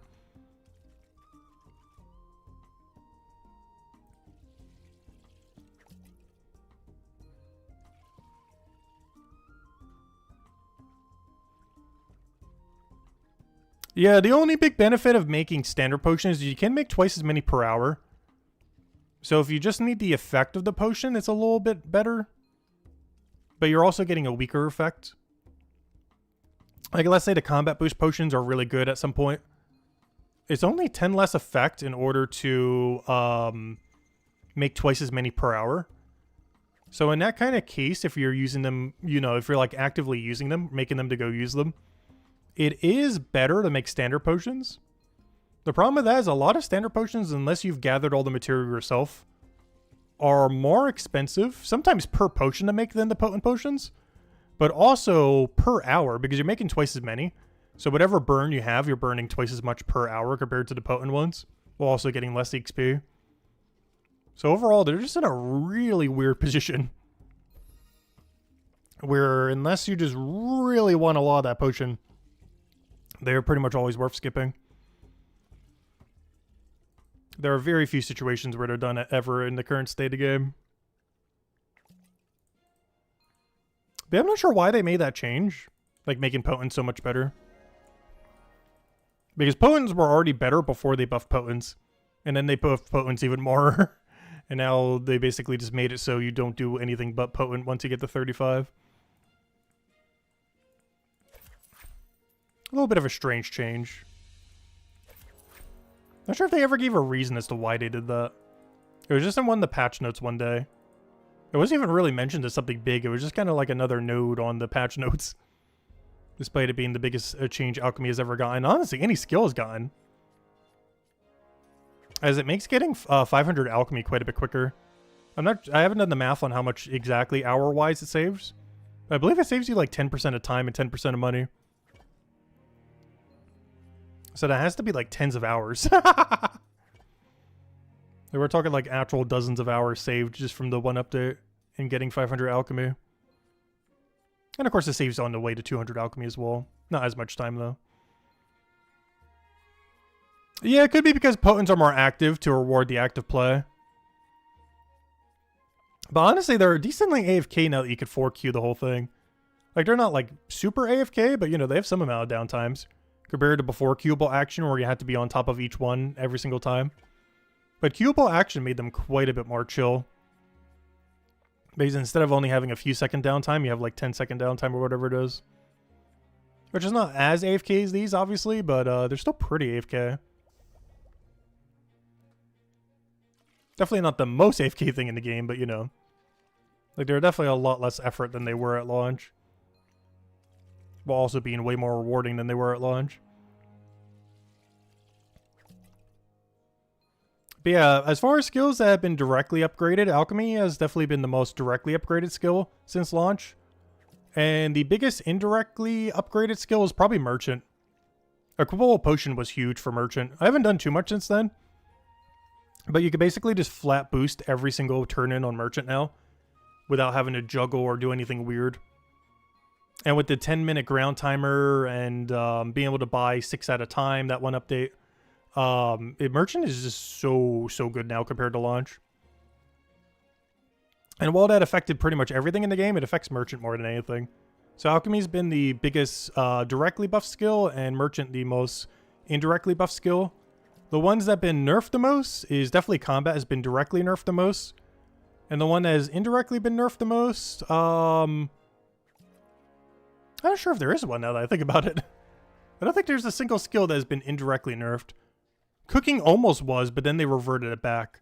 I think there was one day where they did nerf Chef, but then they turned it right back around and just buffed it instead. When that it was when the fishing quest came out. That one for the pirates and everything. The, what's it called? The Missing Fisherman. There was one day where they nerfed it for some reason. But then they buffed it right back up.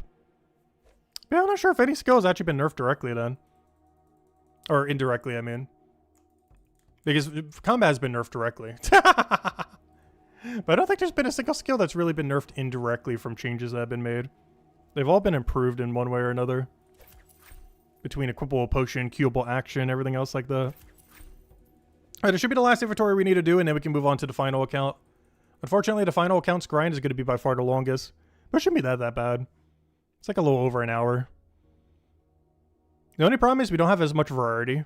Whereas with this account, we could have chose a couple different grinds, even though we did do alchemy for a lot of it. The other account pretty much has to do only stonemason unless we want to have it take like twice as long.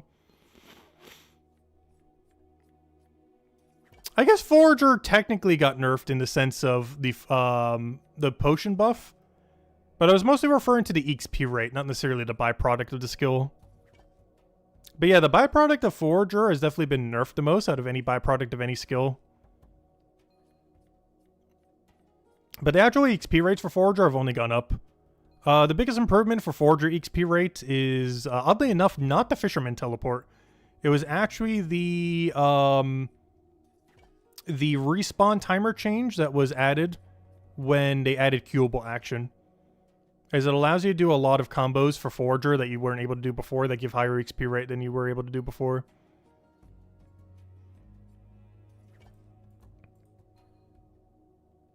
And of course, queuable action also makes it more AFK. But the spawn changes will actually increase the XP rate. And Forager probably gained the biggest benefit from that out of any skill. Because it has the most synergies that you can end up doing for doing weird spawn timer stuff. There are a few other skills that could do it, but Forager definitely has the most combinations that can be done. If you really want to min-max a perfect route. Because the change that ended up happening with it is all nodes of the same type now share the same timer within a room. So if a room has 3, 6, 4, whatever many nodes, all timers for that node are set based on the first one you take. Because before they were all independent of each other. So if there was like 3 racks in a room, each individual rack would have its own timer. But now they all go based on the timer of the first one.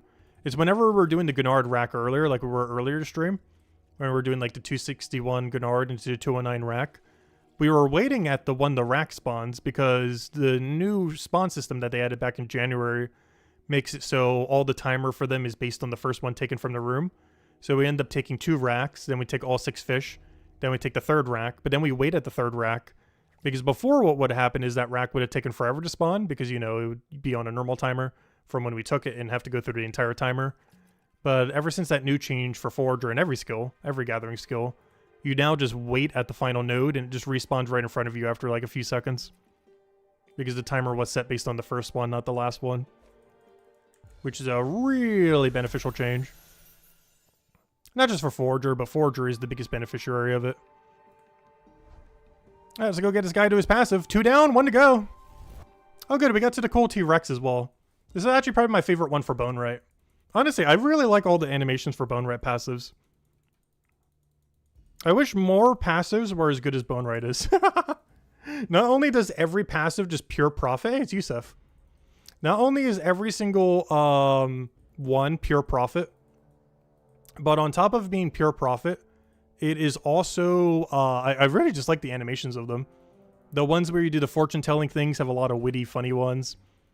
You get to make a cool skeleton of a bunch of dinosaurs, particularly the T-Rex one looks nice.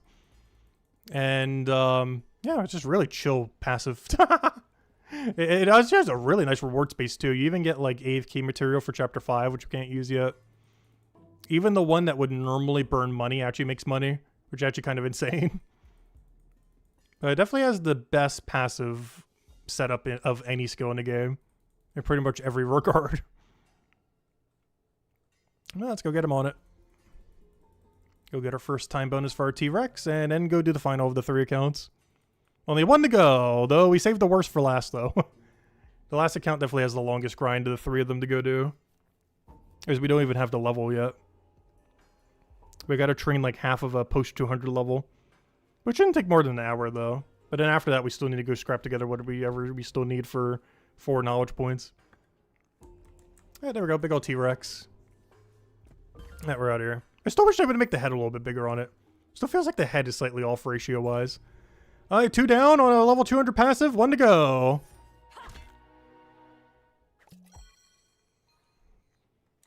Alright, so we are currently level 205 and a third. And I need level 206 and all 4 passive points, or knowledge points. So we got a bit of grinding to go do. How much money do we have left? 600 silver. Wonderful. We are going to run out of money so quickly. Oh, this is going to be rough. But yeah, this is the main grind I've been putting off. The other 2, very easy. This is the hard part now. This is the part I've been dreading. Because we don't even have the money to go do it, which means at some point we're going to have to stop manually training Stonemason and start training everything else. Oh yeah, we're at 57 chef. And the reason that's so high compared to the other account is because of how dirt poor it has been. Perpetually forever. Also, Flint's the second best we could be doing, but I've been doing it because the ratio of how much it burns is quite a bit better than Basalt. So I've just been sticking with Flint. I don't think it's as bad if we were to hit 213, but by that point we just have a passive, so we won't need it at that point. So I've just been sticking with Flint, even though it's the second best thing we'd be doing. But it burns way less cash. That's pretty much a game plan now. Go get a Stonemason level and go get 4 knowledge points so we can go unlock the passive then. And then every account will finally have a post 200 passive, as well as this account's first ever one. Because unfortunately you don't get it to 206. And obviously it's the only skill above 200 currently.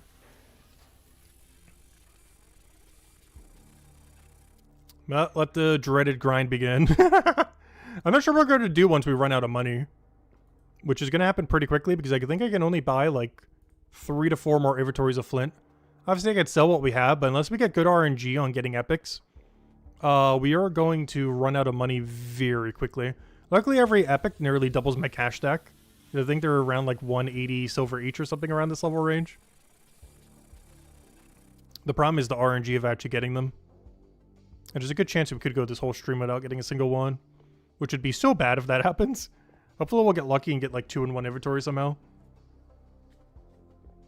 But yeah, this account is so dirt poor. It's been a big issue for it for a while now. It needs a skill to go make money from. Ideally combat down the line, but I don't want to train combat quite yet. Until they add the rest of the combat rework and everything. And so far for all the quests we've been needing to do, the current combat level has been way more than enough.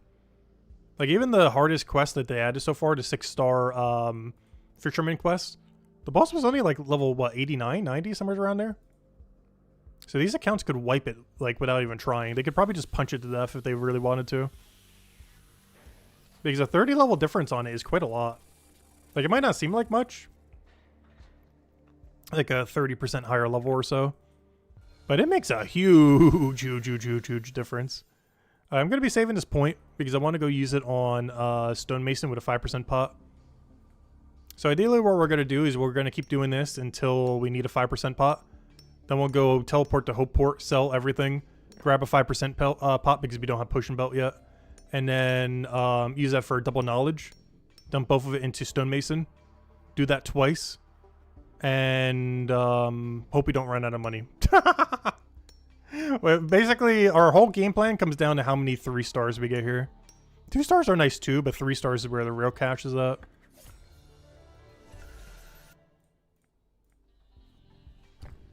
But that's the game plan. 2 waves of Stonemason knowledge points, and hopefully that gets us there. Which means, wow, we're actually going to need a lot.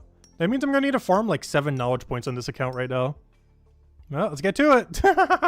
No, the other 2 only took an hour and a half, so that's not too bad. But this account is going to take more than that just to get our level, probably. And then on top of that, still need to get 4 knowledge. But I've been putting this grind off for a while, but we're finally going to have it done today. I've been poking at it here and there. But this grind has been going on for almost a month now. The 200 to 206 Stonemason grind. Which is actually kind of insane. Obviously, I haven't been doing it every single day. And when I do it, I chip on it like very, very briefly. But we've been working on 6 stonemason levels for like for actually probably almost a full month now. Because I think it was like really early May or late April that it got to that point.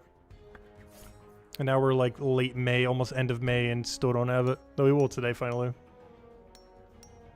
I was planning on doing it yesterday, but I got a bit caught up with things. Because I saw the update. It was like, oh, I'll do it on update day. Then I saw what the update was. It's like, oh, never mind. It's not anything. Pretty small update. Though I do like the new coloration thing that they did. Because I don't think this used to match every chapter. Maybe I'm going crazy. Maybe it did. But I'm pretty sure the knowledge bar didn't used to match the color of whatever the chapter was. And I like that change. Nice. We got a 2-star. Not as good as a 3-star, but still quite a bit more profit. We're getting almost 40 silver each compared to only less than 10. So we are getting more than 4 times profit for a 2-star, which is nice. But the 3 stars are really real money's up. This still burns money, by the way. We're still on average losing like 1 point something silver per XP. Or sorry, 1 point something copper per XP, I mean. But if we can get lucky on those 3 stars, we can recuperate quite a bit of the money. Or at least burn less.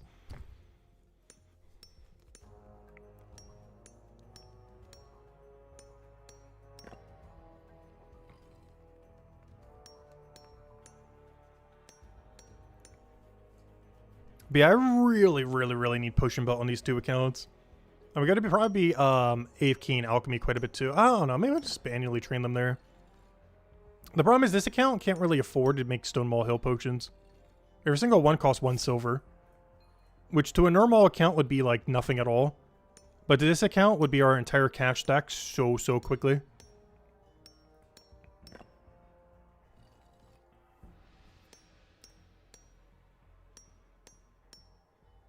Oh, I did finally get all the receptacles for this one to make sure it doesn't run out, because it ran out the other day and it drove me crazy because it made the 2 forager levels quite a bit worse, because I believe the other guy has like half a level more, like he's almost all the way at the end of the meter.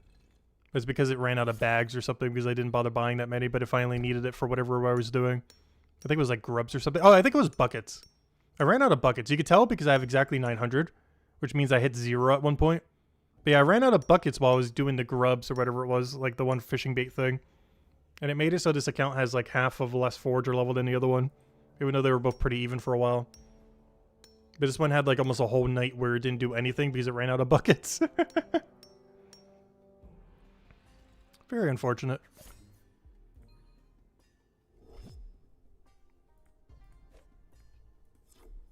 But overall, yeah, we've still been shipping out the game. Still kind of curious to see what they're going to be doing in the future. Still have high hopes for the future overall. It's just taking a lot longer to get there. As long as it gets there. Could be a solid year, 2 or 3. Well, we'll still be chipping at every grind along the way. It's not really power grinding again until there's something really relevant to power grind. Which honestly at this point is probably going to be Chapter 5 is the next big thing to go power grind. I'll probably go do 200 all rush. Obviously do all quest rush. So I'd probably start at all quest rush, then 200 all rush. And then we'll determine at that point if we really want to get our first ever 500 in that area. I assume the answer at this point is going to be no. But bare minimum, I do want to rush 200 all. Like stream almost every day, like 10 hours until we have 200 all in that chapter. I was not sure if I would do too much beyond that. At least initially, we'll see. Depends how good Builder is. Or how fun Delver is. Because Armor Maker, you know, we kind of already know what that's going to be for the most part. Maybe not the exact activity, but you know. Like supply-wise, everything else-wise, we kind of know already how that's going to work. And it's mostly going to be Delver or Builder.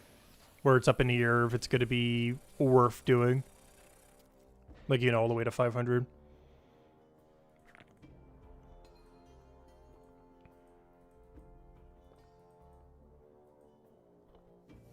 But yeah, I'm not sure if I'm going to be AFK and Armor Maker on these accounts. I'm hoping that it's not pure money burn like smithing is if it is.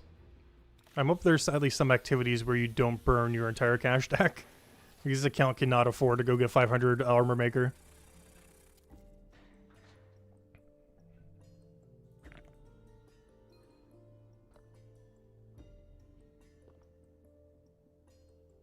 But yeah, they did a stream a couple weeks ago, and they mentioned some stuff with trading, and it kind of makes me hesitant to enable trading on all 3 accounts.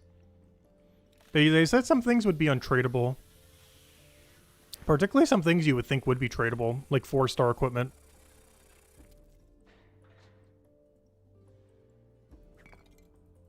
As well as raid items.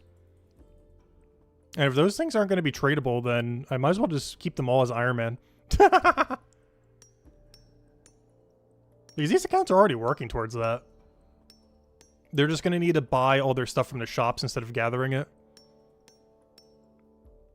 But they're going to have their 500 weapon making skill. And we'll eventually probably get them their 500 armor making skill. Then all they have to do is just burn their entire cash stack from the profit they make from combat whenever they want to go and make their weapons or armor or anything.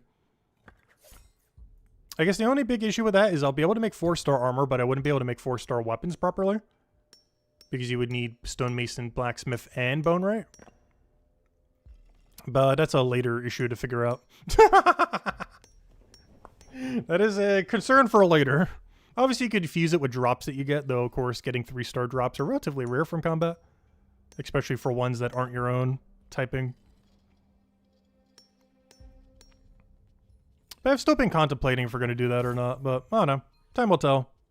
It's more so a waiting game and just figuring out as it happens. We're almost there. Half a level to go.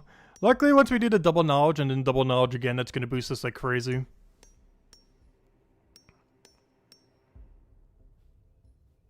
Because you need what? 16, you need 16 knowledge points, not counting 5% boost or anything like that. But you need 16 of them to get a level.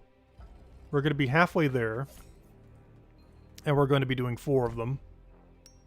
So that means we only have to basically train a 1/4 of a stonemason level. And while training that 1/4 of a stonemason level, we should get all of the knowledge we need to go and just boost it up and be good to go. There's the game plan.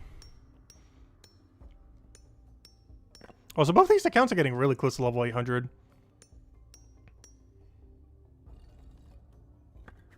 Oh, so isn't that something that people do on the subreddit quite a bit? I still haven't really been checking it too often, other than for some update stuff occasionally.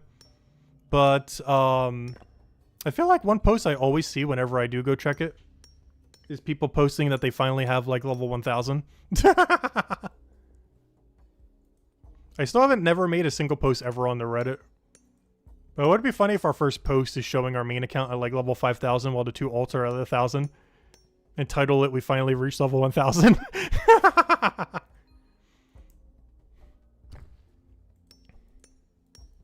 Pretty sure someone has done that by now.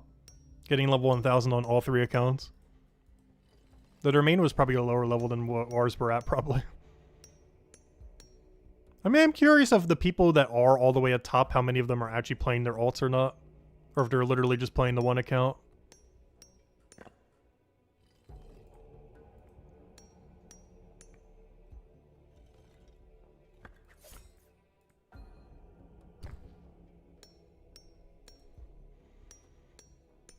Because by the time our main account reaches probably 4,600 or 4,700, both of these would probably be around 1,000, roughly.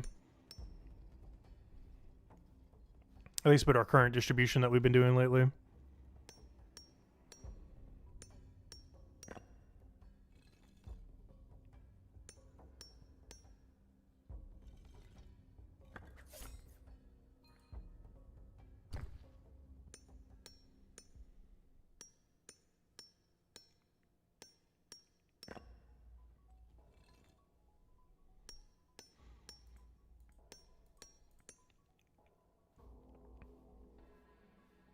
Hey, do we have enough money to afford one more inventory? We do, that's good. Oh, wait, but I'm not going to be able to. Well, I can if I bank it. Okay, we'll go do it and just bank it then. That's not what I wanted. Quartermaster. Alright, let me go get another inventory of flint. Process them on the machine, but put them in storage and then go sell everything. And then go grab our 5% pot. The only problem with that is we can only do it on 3 builds instead of 4, but it's fine. Whereas when you go and put them all in the machine, you can actually get all of them with one potion. And now we have hit the point where I cannot afford another inventory. Because this account is so poor. I can't even go get another full set if I wanted to. So we're going to have to actually go and sell pretty often. Because we're at the point, even if we want to, we can only do 3 inventories. Unless we get some lucky 3 stars going. Not to mention, every time we need a 5% pot, it costs 9 silver as well. That's just completely burned each time. But it's definitely worth it for the double knowledge boost. That's why we're trying to save for a double. On my main account, I would normally be perpetually boosting and just using them as we go. But this account cannot be affording to do it that much. We're only going to use 1 whenever we double dip it.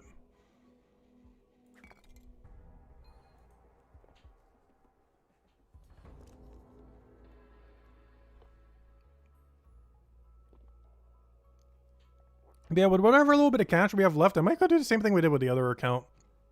Because I like to keep them somewhat even for some things when applicable. So I kind of want to go do alchemy to go catch up to where the other one's alchemy is now. I so can't wait till this thing gets back to a profit AFK though. As well as first post 200 one. Because right now we only have access to a 185 and a 195. Because that's going to help its XP rate so much compared to before.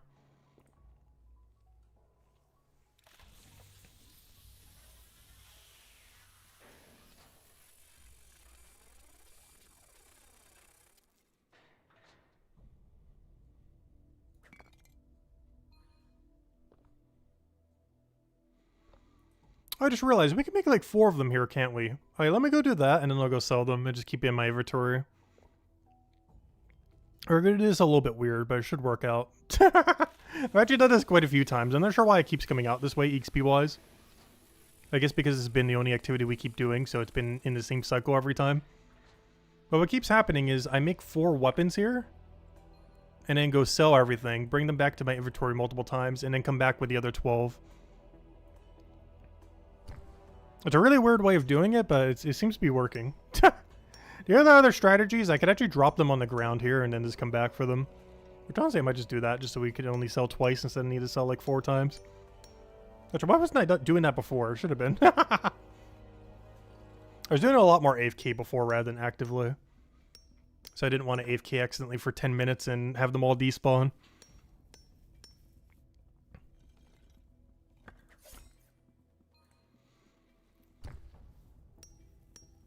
Alright, so we just need to make 3 more of these, drop them all to the ground, go sell everything, go grab a 5% pot, double boost, you build 3 of these, or technically 4 of them, and see where that brings us.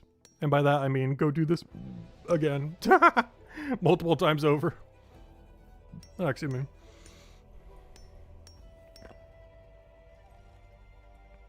But hey, we're halfway there. But after that, I still need to go get 4 knowledge points.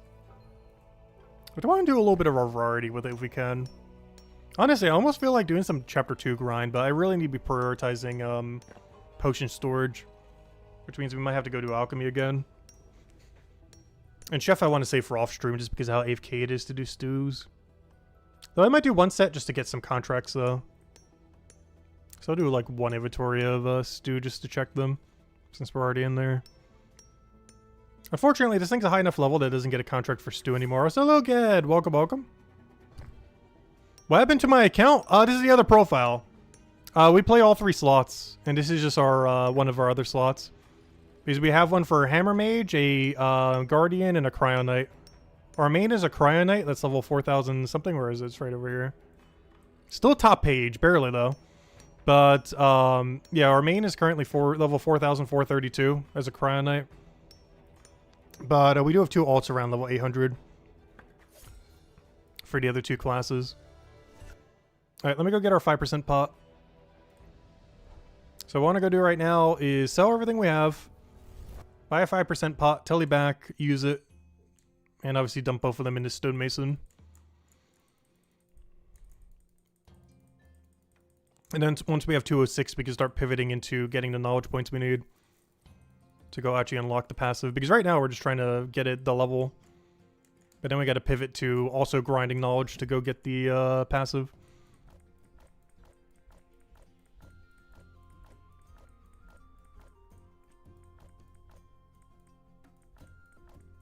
There we go.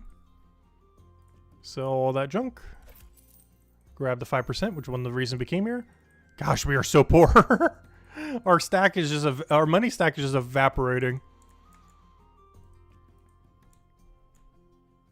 I only have enough to grab 2 inventories of flint.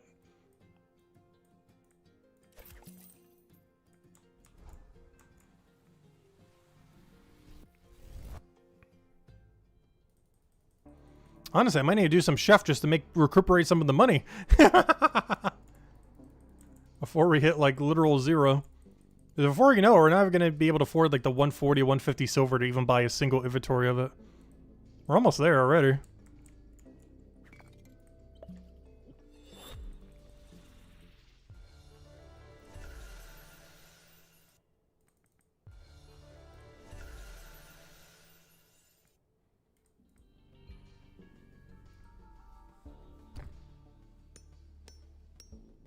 Alright, now we just need to get, I guess, 2 more doubles? We'll get 1 more double, hopefully, while training Flint directly, and then another just from training other stuff. Which means we basically need to get 8 more knowledge points then. Which means it's probably gonna take like 3 hours. Is it really gonna take that long? Wow. Yeah, this might actually take another 3 hours. Because I underestimated how much money we had by a lot. At this point, it looks like we're gonna need 8 knowledge to get the rest of what we need. 4 being spent on Stonemason XP. And the other 4 to actually unlock the passive itself. Oh, let's keep going. Luckily, not too much of it will actually be on this, though. We'll be able to do a little bit of a higher variety once we finish out our money. Because honestly, this inventory and the next inventory, probably the end of our money stack at that point. Unless we get a lucky 3-star drop, we will basically be out of money. And hopefully RNG will be on our side. Hopefully we'll get 2. But if we get 0, like if I go do 2 more inventories and we get 0, we have to stop doing Stonemason directly. And just start training it indirectly. I mean, we'll do a little bit of chef then. Is out of anything we could do for money right now, chef is actually high, oddly enough. I guess technically merchant. I just hate doing it without the good shortcuts. Because we're still missing 2 to shortcuts right now with our detective level.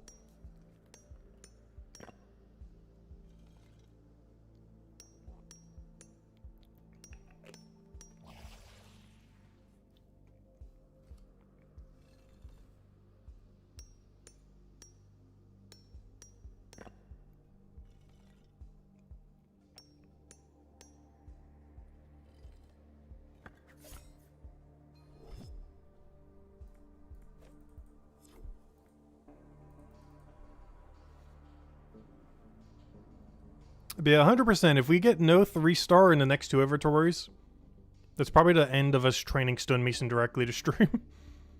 Yeah, we gotta start training it indirectly with knowledge. I don't know, maybe we do bring out the merchant just to go get some quick knowledge points or something.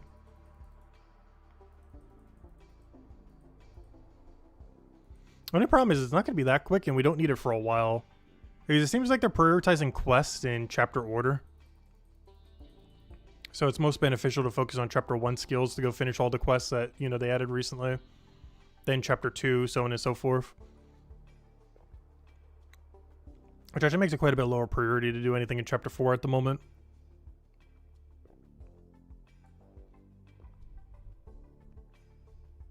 But yeah, we kind of already know some of the rewards that are likely going to be in some of the chapters. Chapter 2 is probably going to be the first venture fitter chapter. And fingers crossed something to offset training carpentry.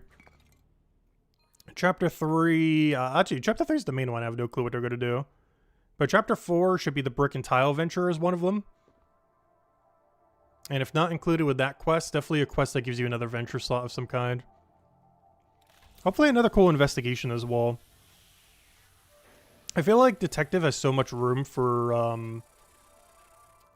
quests that they could do with it. I'm really curious to see what kind of tie-ins they'll do with Detective for quests. I feel like out of any of these skills that has the best quest tie-ins you could ever do. Because it just seems like a questing skill in general. So I'm kind of hoping that every quest they ever add for that chapter has detective as one of the requirements. Not necessarily for more detective EXP, but because it's probably the most fun type of quest they could do. Or ones that incorporate the detective skill.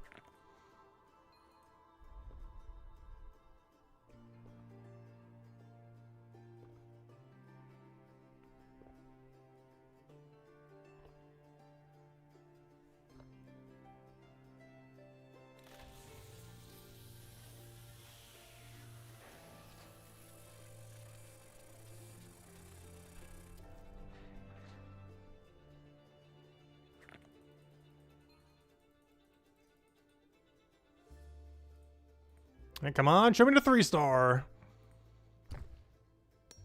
If we don't get one by next inventory, we got a problem.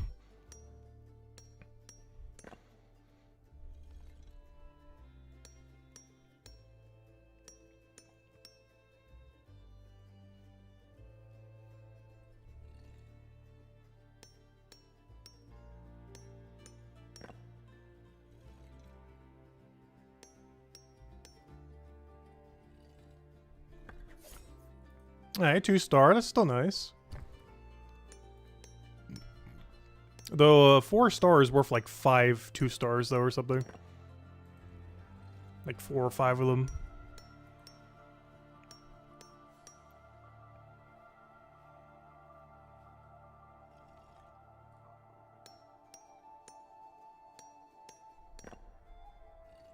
And yes, I have been selling all 3-stars on this account. All the pre-800 ones I was keeping.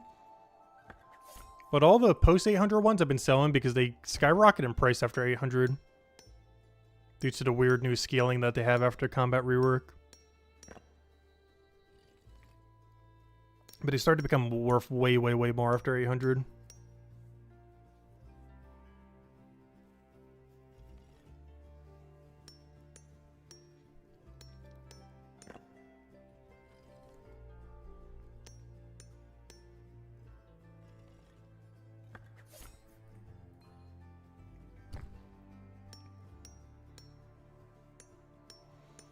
Also, if we are a little bit short on the next buy, I forget exactly how much it was. I know it's like mid 150-ish, give or take a little. I believe we do have 1 or 2 banked from when I had like a weird number from grabbing a potion or something similar. So if we are like 1 or 2 short, there should hopefully be 1 or 2 in the stone bank. Otherwise, we'll just bank the excess.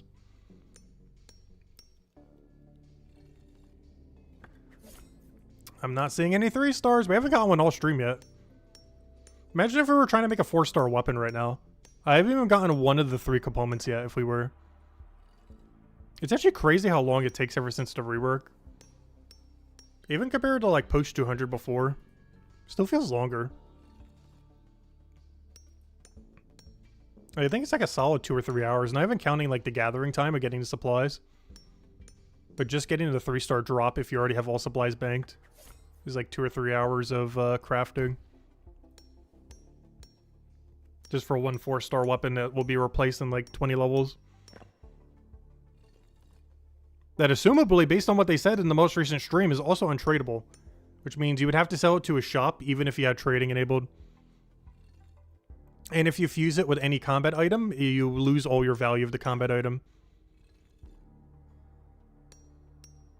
So if you got like 2 3-stars from combat, but then fuse it with 1 crafted item, all the other 2 get devalued from the crafting item, making you lose around 80% of the value, like 70 or 80%.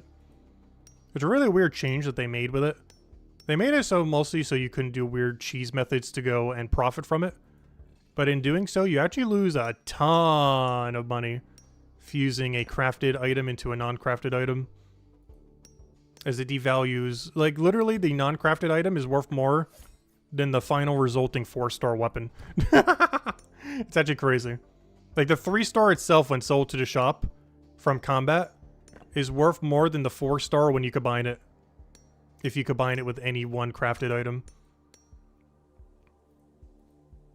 And supposedly those aren't going to be sellable to other players based on what they most recently said.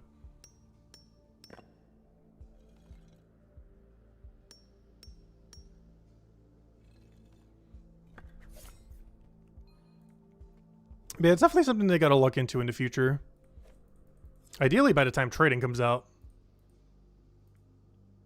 Because the more I hear about trading, the more I don't want to enable it. Maybe eventually it'll be good, but at launch, it seems more annoying than the benefit you would possibly get from it. Oh no, we can only afford 20. That's fine though. You know we're getting poorer when we can't even get a full inventory of an item we need. Let's see, how much do I have banked? There should be at least one in here. There is exactly one. That's actually convenient because it's an interval of 3. Unfortunately not a full inventory, but it'll do. At least it's divisible by 3, so we'll have 0 in storage.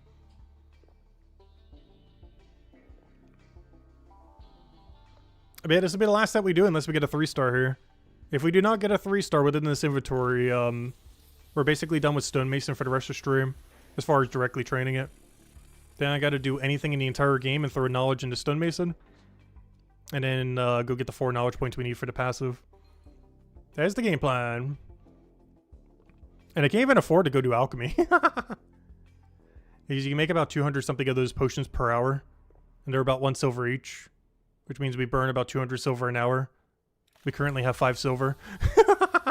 Or 4, depending on how you want to look at it. Obviously, it's a bit higher than that because all the stuff we're going to sell. But yeah, what we do the rest of the stream is really heavily dependent on if we get 0, 1, or 2 3-stars in this next inventory. Those things have changed. I have never gotten 2 3-stars in the same inventory. We also get 1 less roll this inventory.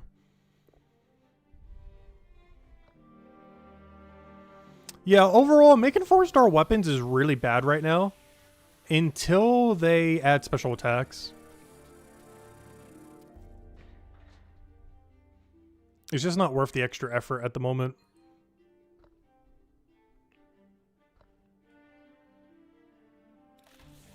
But even afterwards, they might still not be worth making because supposedly they're going to make all 4-star and 5-star weapons untradeable. Based on last public info that they've mentioned.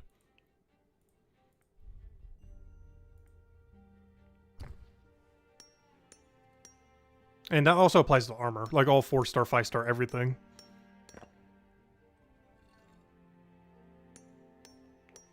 Which means the whole market, which it was already going to be the case. But if they were to do that, that means all trading would be based on 3-star equipment. My ideal situation for when trading does come out is they are adding bank to bank, or not bank to bank. Well, they are doing that too. Around Chronopolis, but they're adding shared banks across their 3 accounts. And I really hope that 3 accounts that have trading disabled can still share their bank. That would be like the most optimal scenario for me personally, for how we plan to play. I wish all 3D accounts could share their bank, but not be allowed to trade with anyone else, just between your 3 accounts. That are, you know, your 1 account, basically. Your 3 slots of your 1 account. I don't believe they mentioned that is possible, but I really hope that's the way it's implemented. Because if that's the case, we are 100% never enabling trading for any reason ever. If the 3 accounts can communicate with each other, but just with no one else, trading-wise. Because based on what they're planning to do for trading anyways... Like, the only thing you're really trading is, like, potions and raw material. That's about it. And 3-star equipment. Like, that's the entire trading market. Is raw material, potions, and 3-star weapons. Or and armor. Like, everything else seems like it's not going to be tradable. 4-star is not going to be tradable. 5-star is not going to be tradable. Some, if not all, raid items are not going to be tradable. At least based on their current plan. They could change it in completely 180 at any second. But at least currently, it's literally just potions, raw material, and 3-star weapons. Technically 2 and 1-star, but you'd have no reason to trade 2 or 1-star weapons.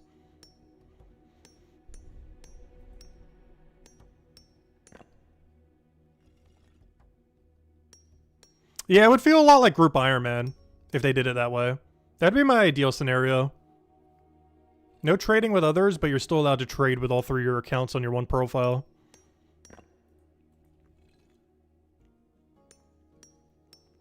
We don't know for sure if that's going to be how they implement it, but I really, really hope they do. Honestly, I almost feel like sending feedback to them just to mention that.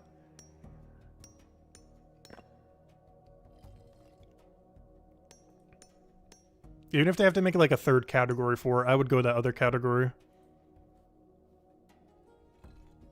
Instead of lone wolf, it's called like pack of wolves or something.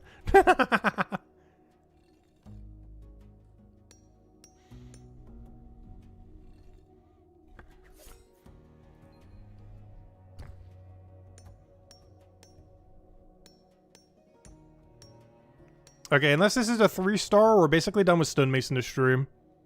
I still need to get the rest of the level off of knowledge, but as far as manually training it, unless this is a 3-star, we cannot afford to keep manually training it anymore. Come on, RNG. It's not going to. At best, it's going to be like a 2-star. Boo! Alright, well, we can't train Stonemason the rest of the stream now. We have ran out of cash. Which is a reoccurring theme with this account. Perpetually hitting 0 gold over and over and over again.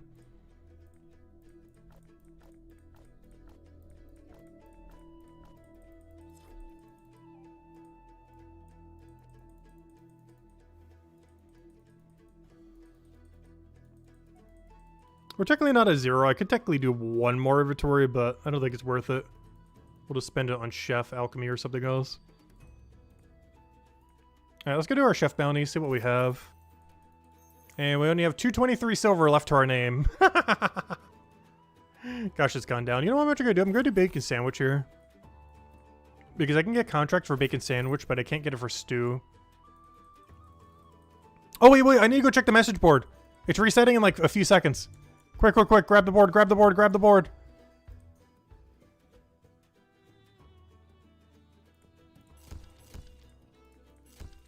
I'm just grabbing all of them. Alright, we got a Cohen. I got double north wall into south wall. I might actually go do that then. Because those are both in the same area. Oh, and a little Lucy to go with our sandwich. Nice. And then I'll go do Pipe Alley because it's on the way. And I'll add that to my north wall, south wall run. Alright, perfect. Wow, that actually worked out perfect. Because I have exactly 12 sandwiches as well. 8 for Cohen and 4 for Lucy. Well, technically for Annie, but, you know, a little Lucy. Wow, that works out perfectly. And then we'll go north-south wall while doing James New Tap first with whatever the item was. I think I have some of this banked. I don't think I have all of it banked. But I'll go buy whatever we need. Actually, I should probably figure out what we need now. Because when I go turn in the 8 sandwiches to Cohen, I should fill my inventory with whatever fish I'm still missing for the contract. So let me go grab that now. I probably should have already done that. I go get James New Tap. Double check if I actually have all this fish banked. Whatever I don't have banked, I need to go buy from the shop. As we will have enough inventory to do so. And then we'll be able to turn in 6 bounties. 2 right now off the sandwiches, and then 1 more run to go do the other ones. But yeah, that message board actually worked out pretty well. It was actually a surprisingly good board. Yeah, the only other one we'll take here is Pipe Alley. This is the only other one that really gets synergy here. So what do we need? We need 10 Grenard, 4 eel, and 5 ray. The eel I can literally catch on my way there. As roared as our current eel. So I can literally get those for free. So if I don't have the banked, I could just grab them while on our way. So the main thing I need to check is, do we have 10 Grenard and 5 mana ray? I can technically get the rays too, but they're too far out of the way without the teleport. If we had the quest done, I could manually go grab the 5 ray, but without it, it's too far away.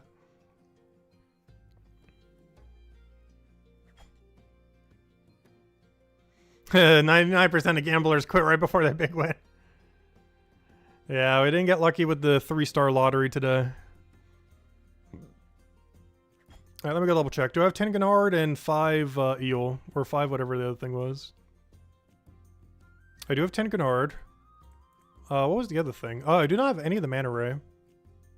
I can fish them, but I'm probably just going to buy them. Alright, that's fine. Alright, let's go do our run then. So I got to do Cohen. Then go buy 5. I need to pick up 4 eels off the ground. and buy 5 mana rays. And then go turn into a Little Lucy then. And that should be everything. Unless I want to go buy the 10 Grenard too. If I have the inventory for it, maybe I will. I think I do. There's how much inventory is going to be taken up. I'm going to have 4 taken up, which means we have 20 inventory. Which means, yes, I can actually buy everything from him directly. Oh, wait, but do I have all the secondary ingredients, though? I might not. Let me do all but the Grenard so I can buy all the secondary ingredients from the shop.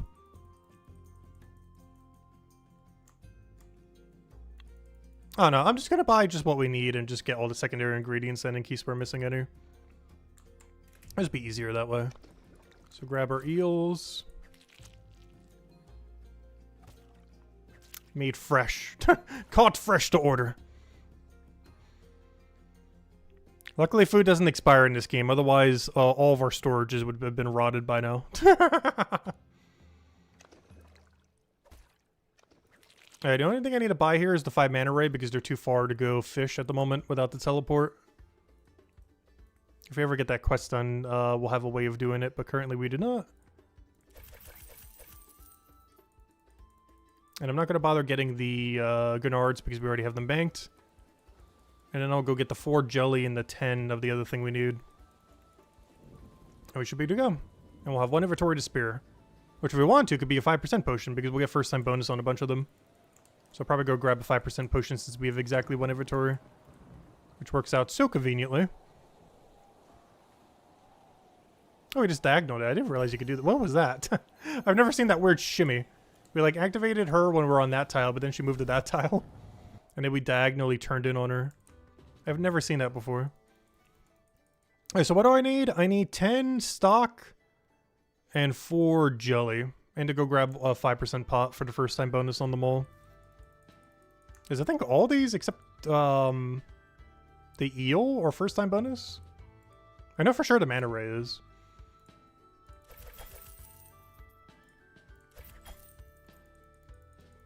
I believe I have some stored. They're pretty cheap if we don't, but I believe I already have some for free just sitting in here. Unless I used them all already. Nope, I still have a few. Perfect, exact inventory. Look at that. Though I do need to go juggle them a little to go grab the 10 Grenards that we have banked.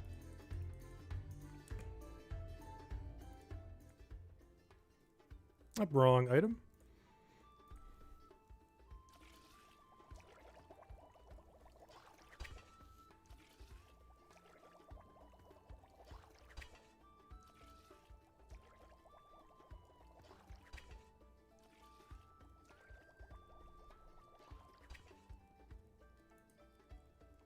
Alright, all these are first time bonus, or all these are 1 step now, so let me go start making them.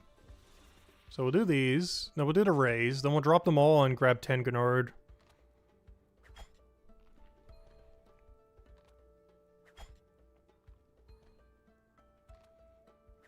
Alright, so that one wasn't first time bonus. This mana ray 100% is first time bonus though.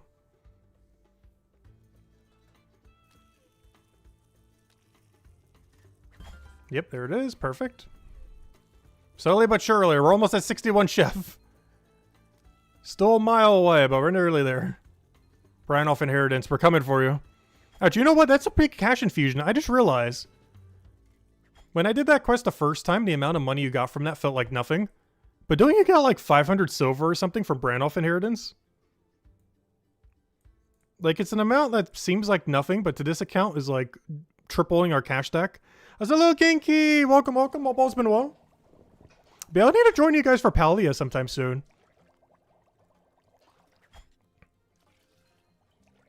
Because I mean to check everything out with it. Especially the update that happened last week. But yeah, how's the new region and everything been? That's another MMO that's in early access right now. Or probably they're still in early access.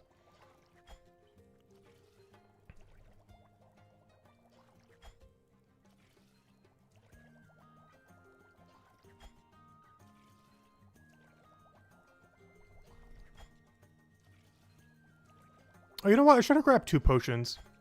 Because now I'm going to need another one for when I turn these all in. We should be able to do all these in one go. In one big swoop. We just got to go to Pipe Alley, then Northwold and Southwold. This is a very easy 4 turn-in.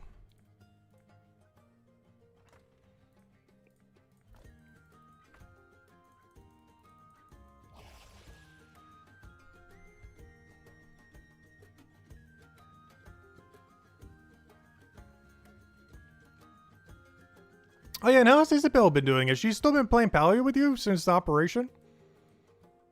I know she's still going through the healing process and everything.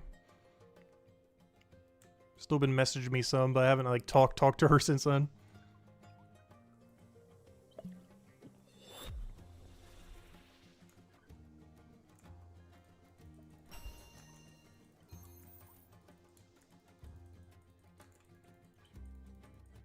Alright, double Gennard to north, perfect, and then the other thing to south. And we should easily be able to get them in with this timer.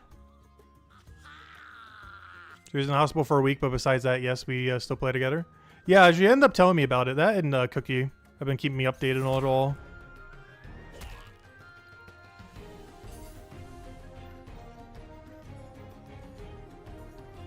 But glad that she's starting to recover now from it all.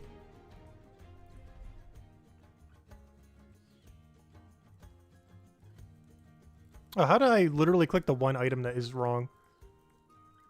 Wait, it's not what I ordered. Oh no. Oh no.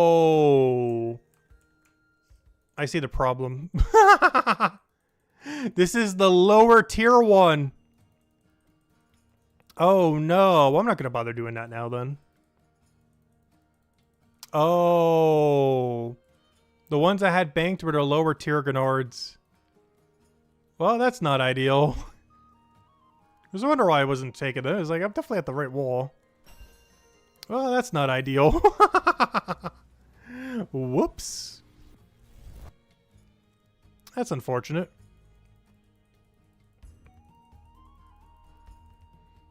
How much money do we have? Do we have enough to do one stonemason yet? I think this is going to be what we have to go do. Ignore our current bounties. Just have it do some stew or something. And try to get to the point where we can get within range of the other area and just do one inventory then. Alright, let me go sell these, store the other thing.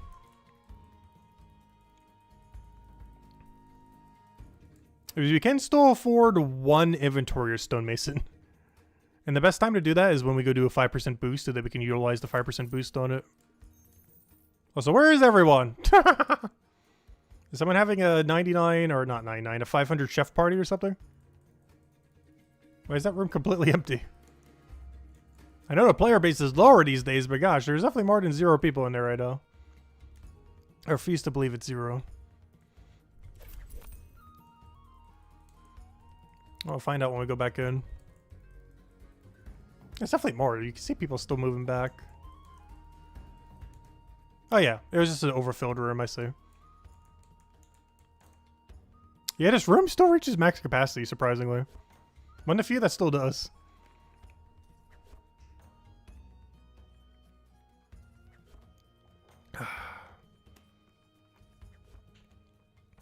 But what we're going to do is get within striking distance of one inventory, be able to do a stonemason to 200% meter. And then we're going to double dump it onto stonemason. Unfortunately, that is not enough for 206. But it will be pretty close. Like 1 or 2 knowledge points away. Ideally, what we would do is manually train stonemason the rest of the way, but we have no way of doing so. Unless we get a 3-star drop. There is still one more chance. We can still win the lottery of the 3-star drop.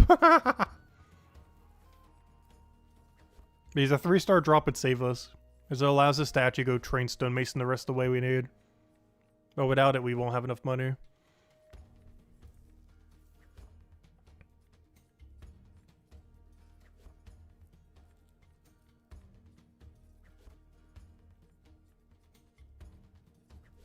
Yeah, I can't wait till this account does eventually start training combat again. After they do all the reworks and everything. Because, gosh, this account needs a skill to make money. And realistically, it's just going to be combat all the way to 2,000 or 2,500 over time. At least to 1,000 if nothing else.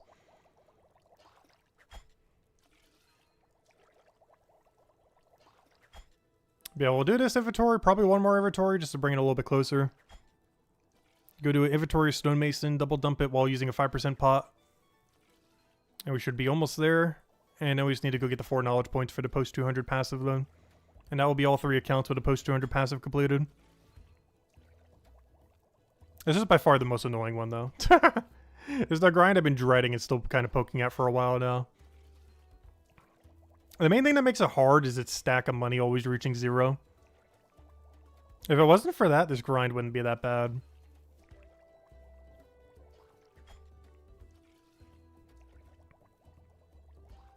The problem is you train it for like half an hour and you zero out your gold every time. But how little this account has.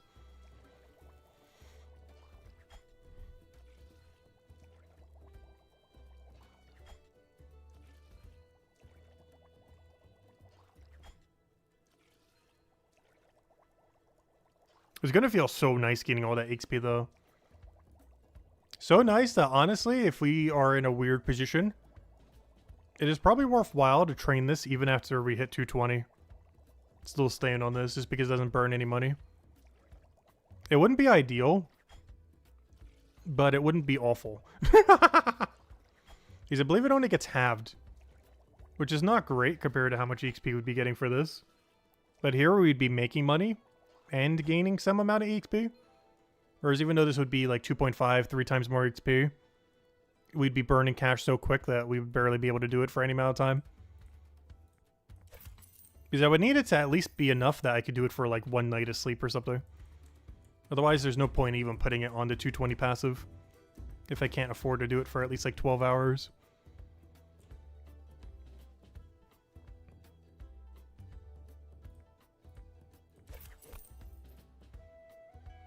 Are we going to passive stonemason to 500? Yes, which is going to be a nightmare because I believe it burns like absurd money at the high level range. Like it burns so much money, I don't even bother doing it on my main account at 220. Let me double check. So let me make this smaller. How much is... Let me go to stonemason. I don't think it has a breakdown for per hour of how much you lose. I believe it has a per interaction loss, but that doesn't help at all.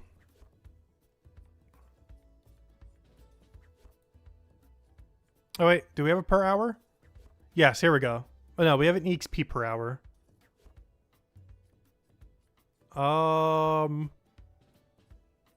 Here we go, profit an hour. How much negative is it? So let's just say hypothetically at 220. How much negative are we making? We're making minus 27.5 an hour. And we'll jump up to 30. Then 37. Then 40. Then 51. Then 55. Then 66. Then 77. Then 88. Oh no, it keeps jumping up by like 11. Then 96. But yeah, that is rough. That is really rough. And of course you make pure profit when you do the in-between ones. And what I was talking about earlier is, let me go have it on the thing. Wait. What I was talking about earlier is this right over here. So this one, once we reach level 220, this number gets halved. But this profit, I believe, still stays the same. So what I was talking about earlier is if we really had to, we can do this for, I believe, around 116k XP per hour. So we'd still be getting 116k XP per hour, which is not great, but compared to what we're getting now, is not that bad. It is still better than anything we have pre-200. But we'd be getting about half of this, about 116k XP per hour. But I believe you still get the full amount of profit. So even though it's like 3 times worse than this, we're making like over a 35 silver difference. Because this is positive 8 and this is negative 27.5. So it wouldn't be horrible to just camp this if we truly had to. It's not ideal, But this account just does not have the money to be burning a 35 silver difference for 3 times more XP. Like, 3 times more XP is a lot. But 35 silver difference per hour is way more than this account can afford. Unless we really start getting another moneymaker or something. Like, on our main account, 35 silver difference is, like, free. That's, like, nothing. But on this account, it matters a huge, huge, huge, huge, huge amount.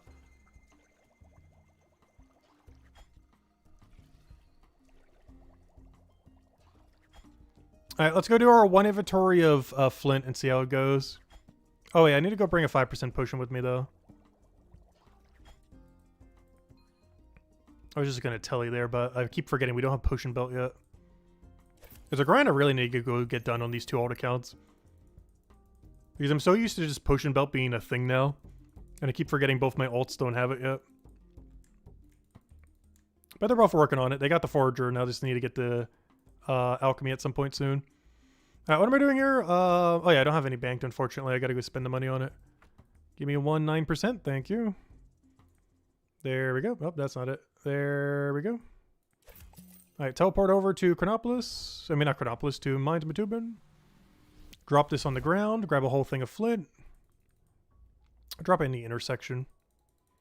We'll be back for your potion. Just wait patiently right here in this intersection. So let me get a whole inventory of flint and I'll be back for you.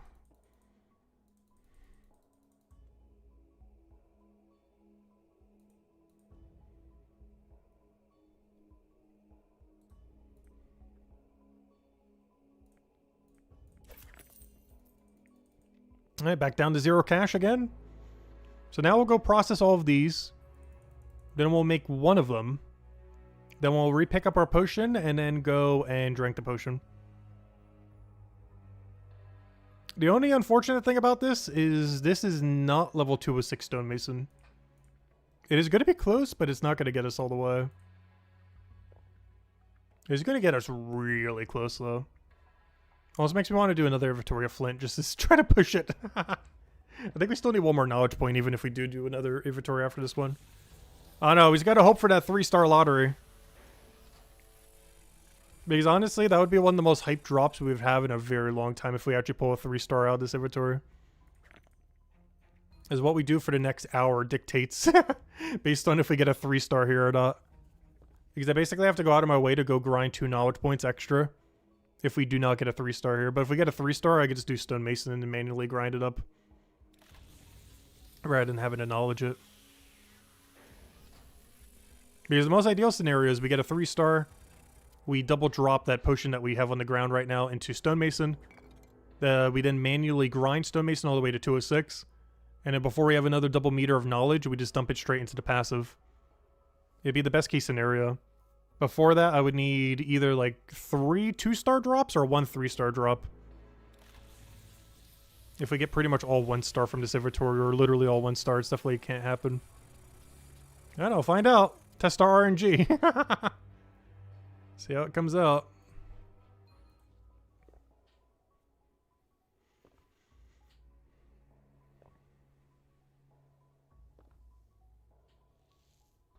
Only a 4th level to go. That's going to be like one of our roughest post 200 levels ever, though.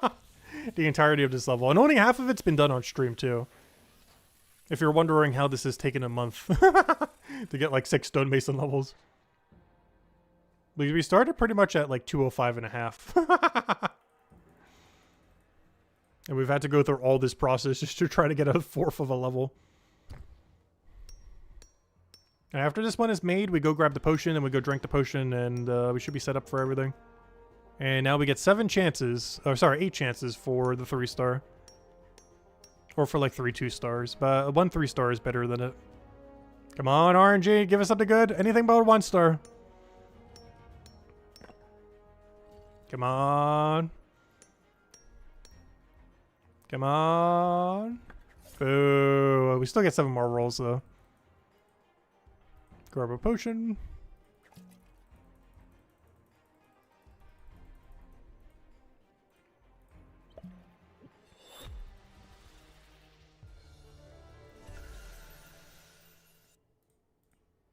Okay, so we're getting 150k, so we're going to get another 150k. Yeah, one more knowledge point would do it. But also manually training would also do it. I don't know, maybe we will have enough money with just... I would need at least some amount of 2 stars, though, if we don't get a 3. Because 8 of those is only 64. Oh, no, I guess that's kind of still enough. We need at least 1, 2, or 3 star, though. But it seems like we might be able to do it with 1 single 2 star as long as we don't mind having literal 0 gold.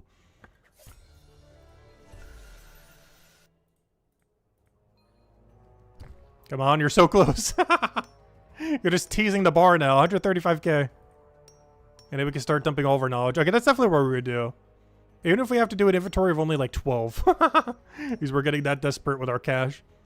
We're just going to keep training Stonemason until it's 206. And then the rest of the knowledge for the rest of the stream goes into getting the passive.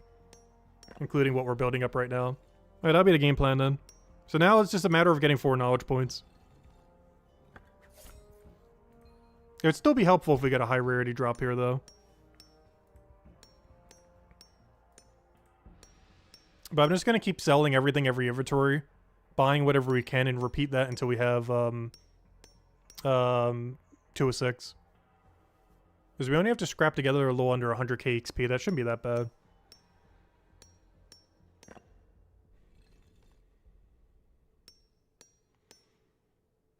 Yeah, any skill that ever gets a passive unlocked at 200 rather than 206 is so much easier to train on an alt account. I feel like on a main, this isn't as big a deal. But on alt accounts, it is so free. The ones that have a passive exactly at 200. Because I know this is one of them. Bone Right's probably one of the most notorious ones just because it's a production skill that does it as well. Whereas every other production skill in the game does it at 206. I don't think there's a single other production skill. Actually, that's not true. Alchemy. Alchemy is the other one. But I believe every other production skill you need post 200. Oh no, Chef too, but who on earth is doing passive Chef? But all the ones that you have to go deeper for are currently. Hopefully not Armor Maker, that'd be so annoying. But wow, but Carpenter, you have to go even deeper. Carpenter, you got to go to 208, which is the highest out of any of them. That is by far the worst. But yeah, you need 208 to be able to do it for Carpenter. You need, I believe, 206 for Smithing. Yeah, Smithing's 206. Stonemason obviously is 206 is what we're trying to do right now. But that's the thing that we're trying to get. How many other ones are there? Okay, there's not too many of them that are like that. Are they the only 2 production skills then? Okay. Yeah, it is just Stonemason and Smithing that are uniquely bad for it, at least as a production skill. There's a few others that are like it. Well, I guess Carpenter too. Yeah, Carpenter's 208, and Blacksmith and Stonemason are both 206. They by far have it the roughest because they're slow production skills that are post 200 before you get them. You don't get them exactly at 200. Yeah, those 3 are by far the worst. This little triangle over here. The triangle of doom. Smithing at 206, Stonemason at 206, and Carpenter at 208. They're all really slow skills that you need more than 200 before you get the good XP rate for them.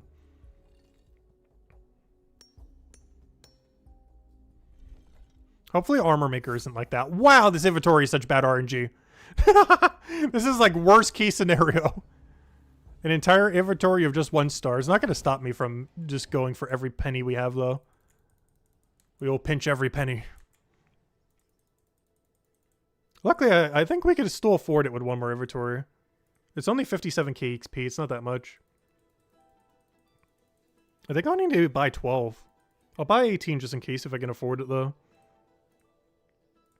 I'm pretty sure even just 12 is enough.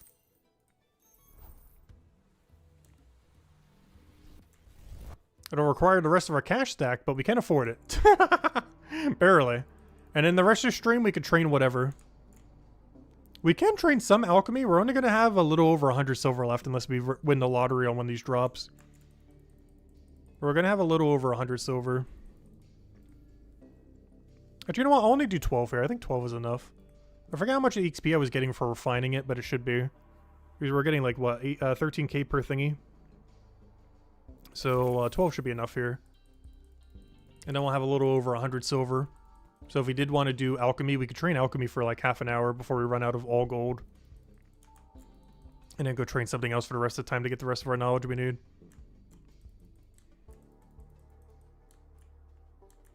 But yeah, this has pretty much been this account's life for the last, like, 2 months. Going to 0 gold, scrapping together whatever silver we can to try to train anything, and then going straight back to 0 gold immediately. Has been the reoccurring cycle for, like, 2 months on this account. Like, every single week. I've almost streamed none of it, but this has been its life for, like, the last 2 months. Whenever we play it here and there for a short duration of time. It'll make money AFK for, like, weeks, and then I'll burn it within, like, an hour. Right back down to 0. Rinse and repeat until we get 206 stonemason, which we'll finally have any second now. As soon as we craft these 4 little items.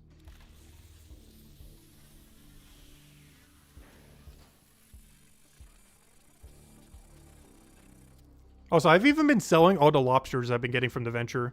I did bank a little bit of them. But I've sold a good majority of every lobster we've gotten from fishing.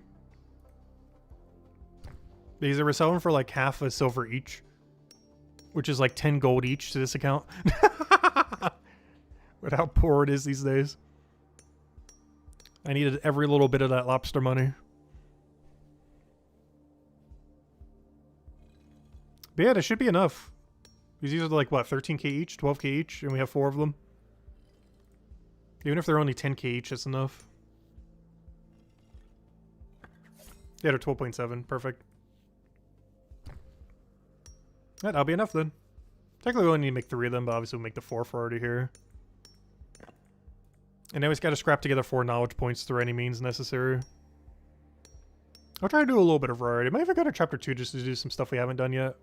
Just stream. To some degree, I almost even want to do merchant, but we don't have the shortcuts, so merchant isn't that much quicker than just doing really efficient some other stuff. Like doing forage or fishing is going to be pretty comparable to just doing merchant without the shortcuts. Which I might actually do.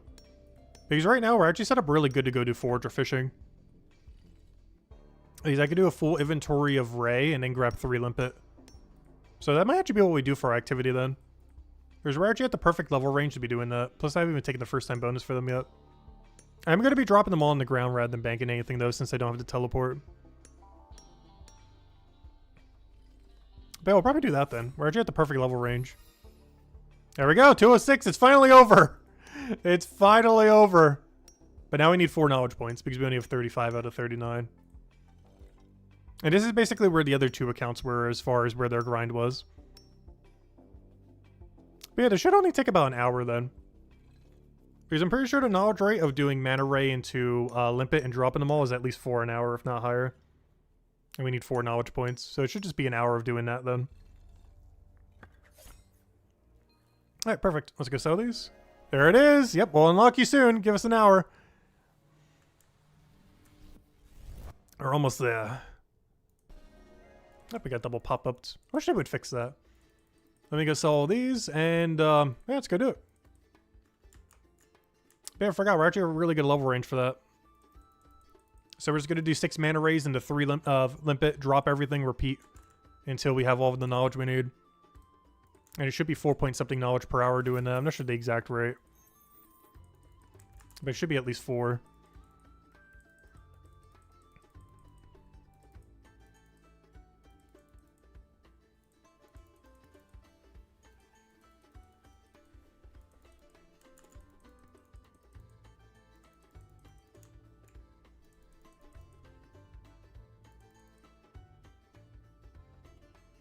So what level do you catch that other Gnard at?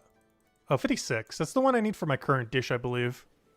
The one where I accidentally grabbed the wrong one. For that dish that we have right now. So even more of a reason. Because our current bounties that we have requires 56 fishing. If we want to get it for free. Might even bank some of these mana rays. What I'm probably going to do by the end of the grind is bank 24 of them. After we go get the knowledge points. I'll bank a full inventory of it and then go ahead to our passive activity. That way we have a few for when we get bounties. I don't want to mass bank them, but I will bank 24. Since we're already going to have a full inventory anyways.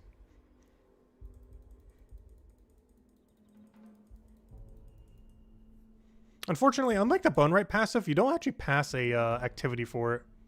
Like, you don't pass a storage bin.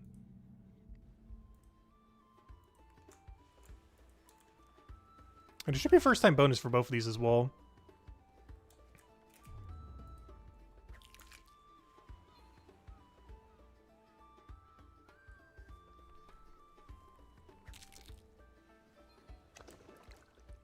Come here, fishy fishy.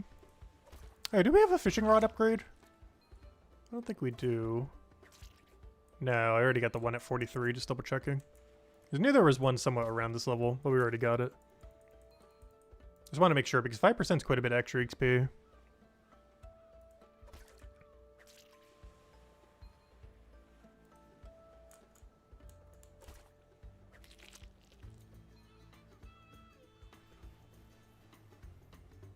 Stop riding.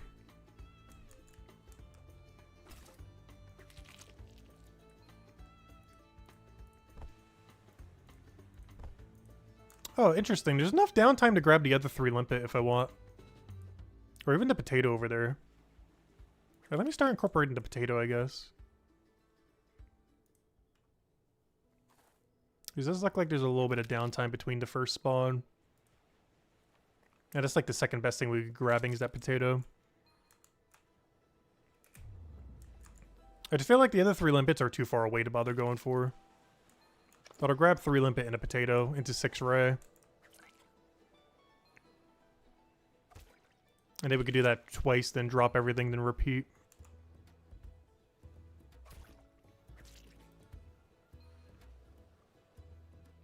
I just realized something. This crashed fishing boat and this thing over here actually makes this spot a little bit better. Because it gives them less room to run away. They still have plenty of room to run away, but they have slightly less room to run away now. Not that much of an improvement, but it is an improvement.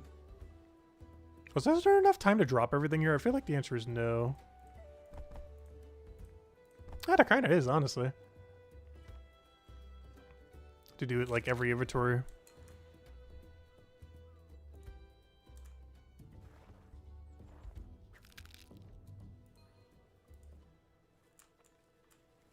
Gotta get that little bit extra knowledge in there. Yeah, I really hope that this game eventually gets XP trackers per hour and knowledge trackers per hour. Because I am really bad at keeping track of XP rates in this game. Particularly knowledge rates. Like, I know roughly what the knowledge rates are for, like, any activity that I'm doing. But because there's so many combinations you can do, it's always hard to tell exactly how much you're getting. Unless you're keeping, like, very specific track of it. But what we're doing right now should be 4 point something per hour.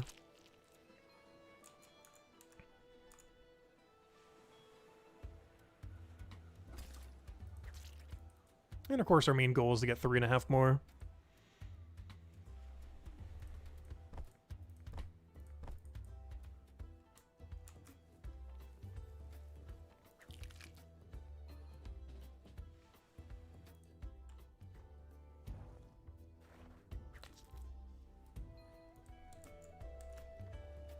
But there's one thing I really do like about foraging. One of the few things it has going for it.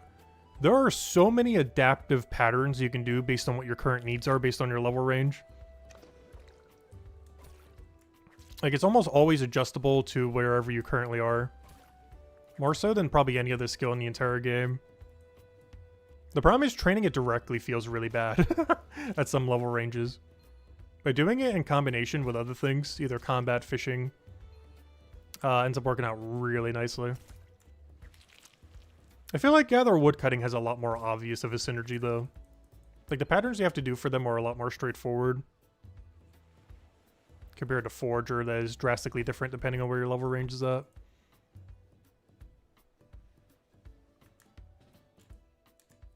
That's why we got the raise really quick. We actually had to wait that time.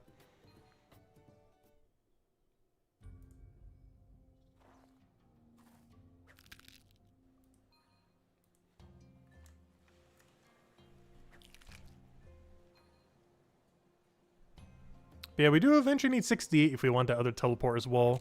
That's a pretty low priority, though. For the same reason why Forgotten Things is a pretty low priority in Chapter 2. Both the Chapter 1 and Chapter 2 portals are honestly pretty weak relative to how high the requirement is. Not that they're both useless, they're both still a really good teleport for some things. But it's a really weak reward, given that they're basically the hardest quests in both chapters currently. That will be changing for Chapter 2 soon. Not the next quest, but the quest after next quest for Chapter 2 is going to be the new hardest quest for Chapter 2. But at least currently, Forgotten Things is the current hardest quest for Chapter 2. Same as how the Fisherman one is the hardest one for Chapter 1. And both those two portal stones are just not that useful. They're not useless, but the requirement to usefulness ratio just seems a little off compared to some of the other teleports in the game. So it's still something I want to unlock, but it's definitely on the lower priority list. Because right now, technically, we have the final Forager level we need for all the good Forager quests. aka Potion Belt. So we technically don't need to be training it more, but it's just too free of EXP to be passing on. As well as knowledge rate. That's one thing Forager does really well. The amount of extra knowledge it gives with all the synergies that it has while doing anything in Hopeport is very, very, very good. It doesn't matter what you're doing in Hopeport, even like Chef. If you're doing like a Chef run, you'll be gaining extra value if you throw Forager in with it. I was going to try if I have enough time to go to this north tile. Because it brings us closer to the potato. I guess it doesn't help if we're waiting on potato, though. It only really helps if it's already spawned.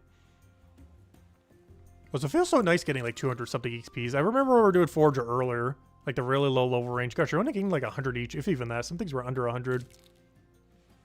Nice to see all the drops in 200 plus now. And that's with no tool upgrades, too. Though in all fairness, the limpets actually can't be upgraded, but the potato can. Which is so much so, the potato could actually be higher XP than the limpet. If you have a high enough trowel. With our current level 0 trowel. Because obviously this account has no money to be upgrading tools. Doesn't even have enough money to train anything. How can it afford tools? Oh yeah, that's one thing they changed, by the way. I haven't actually showed that off too much. But notice my queuable action went to the ray instead of being stalled by the level up screen. Before in the past, it would have been stalled by the level up screen, but they finally fixed it. So when you have a queuable action going, your level up screen for your knowledge point will not interfere with your current queue. It's a fix from January that they finally fixed 4 months later. Only took them 4 months. Very speedy update. But yeah, they finally fixed that issue that I was mentioning back in January when that came out. They fixed that yesterday, finally. After about 4.5 months. But better late than never. But yeah, your queuable action is not interrupted by the knowledge unlock anymore. Which honestly is the way it should have been since day one, but at least the quality of life finally came for it yesterday.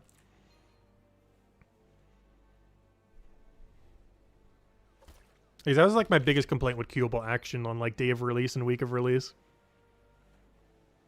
Is that your knowledge would just end up interrupting it every time you trigger it. Which depending on what you're doing is like 4 times an hour, give or take a few.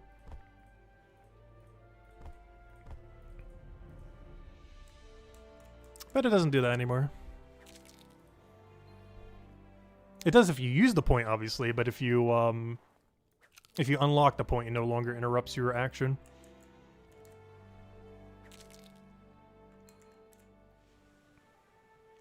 Because before it used to do that, but only for your active action, but now it also does it for your queued actions. Because it always did it for your current active action. Like if you only have one action like this, it wouldn't trigger on it. But if you had 2 of them like this, it would completely cancel your second action, or however many you had when you earn a knowledge point. But they fixed that finally. Doesn't save that much time, but it's just one of those like annoying things that should have never been there in the first place. But one quality of life at a time, they'll eventually get it all out. I still feel like the game's a little bit too pop-up-y with a lot of stuff though. But they've been making small improvements towards fixing that. Give it about 2 years, they'll be in a good state. That's pretty much the thing with everything in this game. Just give it time. They're for the most part heading in the right direction with most things. Just gotta give them time to get there fully.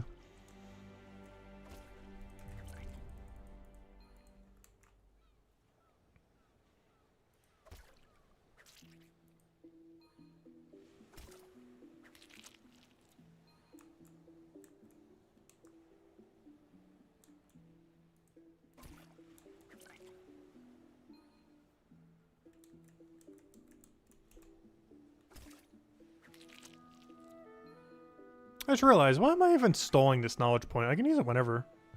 Because we're just trying to unlock a passive. The reason I normally hold them is because if you're using the EXP pot, you can double dip it. But we're not using the EXP pot, so I don't need to bother with that. I can just dump it on it immediately. Alright, 3 knowledge points to go. And that'll be the last grind we need until we have 200 all passes finally.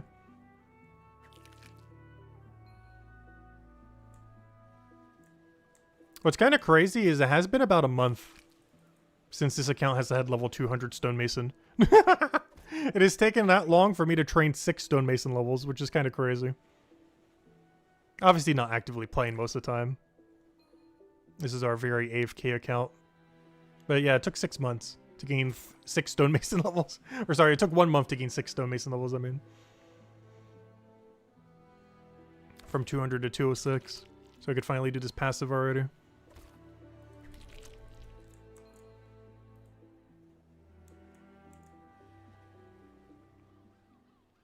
Obviously, if we actively played, we could have gotten it done in like 2 days.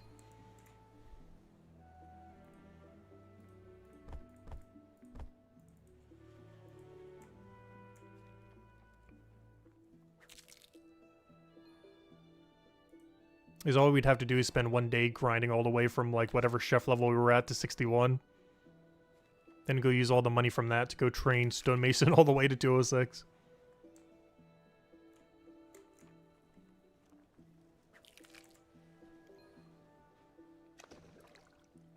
While dumping the knowledge from chef into stonemason the whole time.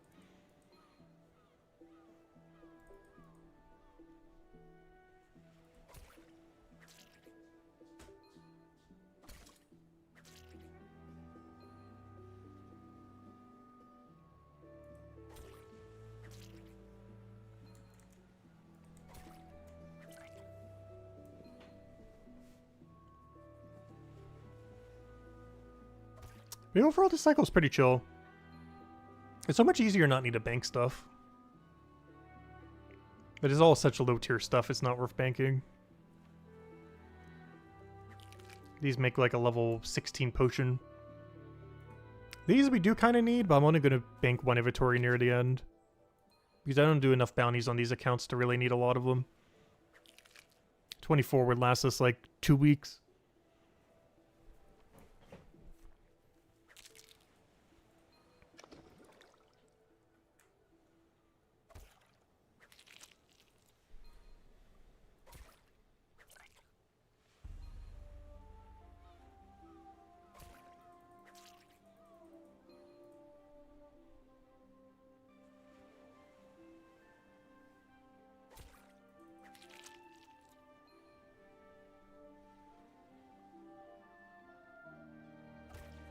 Oh yeah, and that's another thing too. We actually do need a higher fishing level too eventually if we want to do the fisherman quest thingy.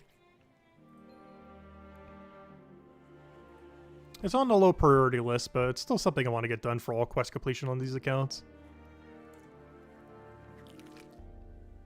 Because these basically are still our combat only accounts. They've just been in their skilling era.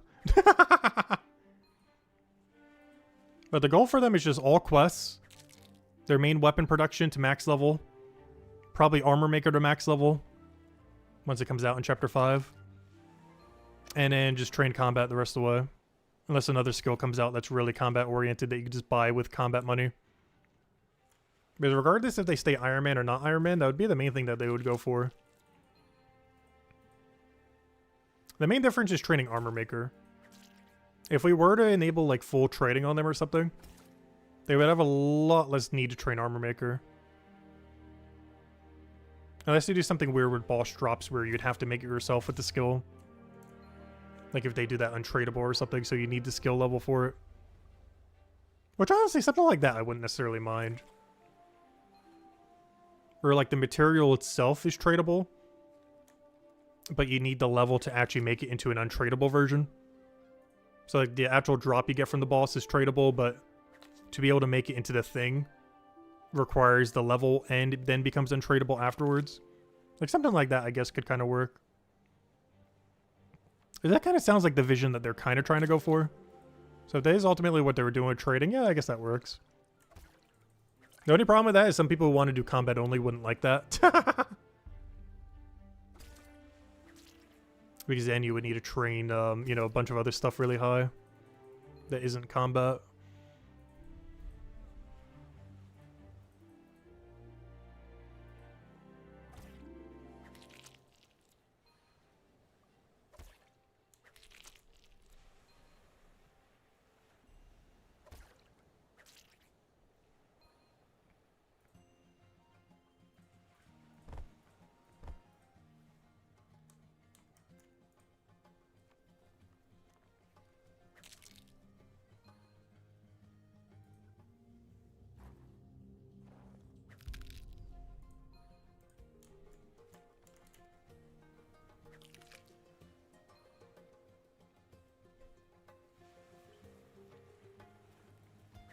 After this next knowledge point, only 2 to go. So close, yet so far. At this point, it should only be another half an hour, though. This might even be closer to 4.5 knowledge per hour, because this is speeding through.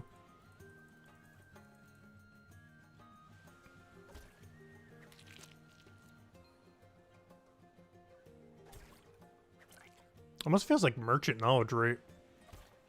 Not quite, though. But it's a lot more chill than doing merchant, that's for sure. Especially since a lot of this, you could actually just queue up if you really want to. Might be several tiles a little bit slower because the mana rays keep moving constantly. But you can AFK all 9 nodes in this room. Just click on all 9 very quickly and then just like go away for like half a minute. And come back and your character will have them all. I'm just doing it manually so it goes a little bit quicker.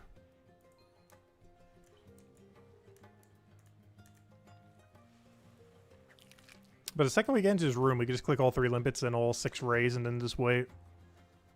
I have done that in the past, but I do want to do it a little bit quicker right now.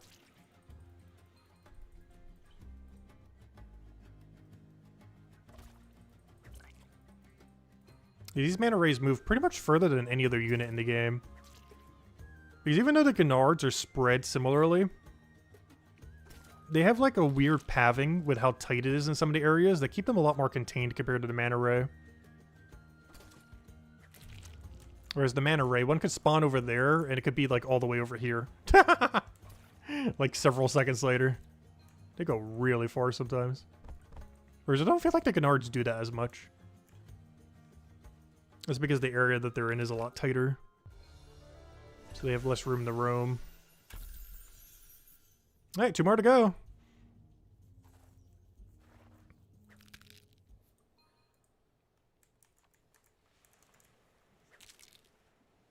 It looks like we'll gain both a Forager and a Fisher level from this as well.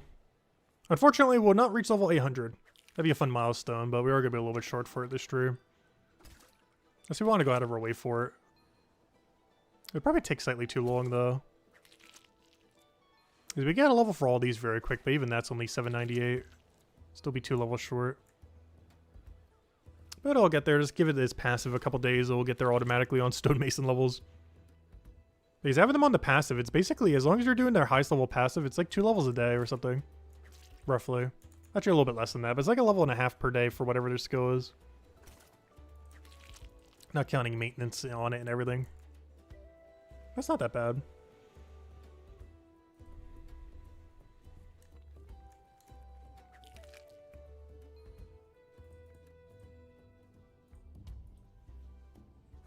Oh, so I can't wait till we don't have to do the lobster venture anymore. You can start doing oyster at 73. But we are still a ways away from that.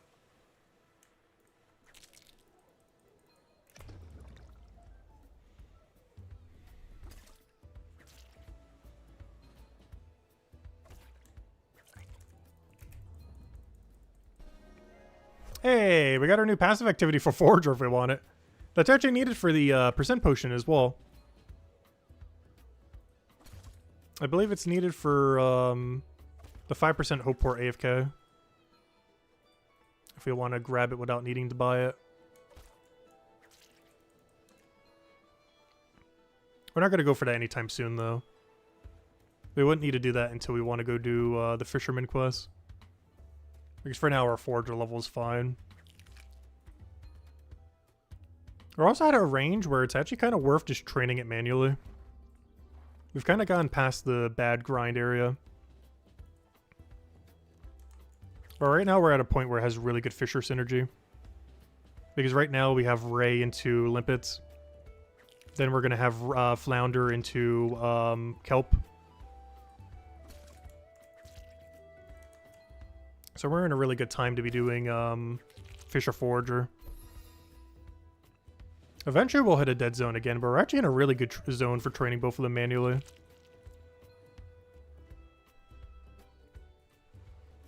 Because ideally you'll want to be doing passives in the dead areas that aren't as good to train manually.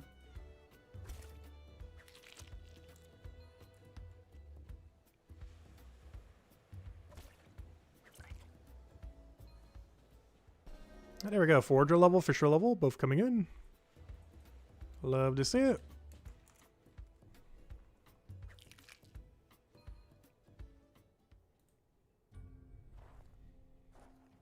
And honestly, those are probably the last 2 levels we're gaining this stream. Just a matter of getting 2 more knowledge bars now.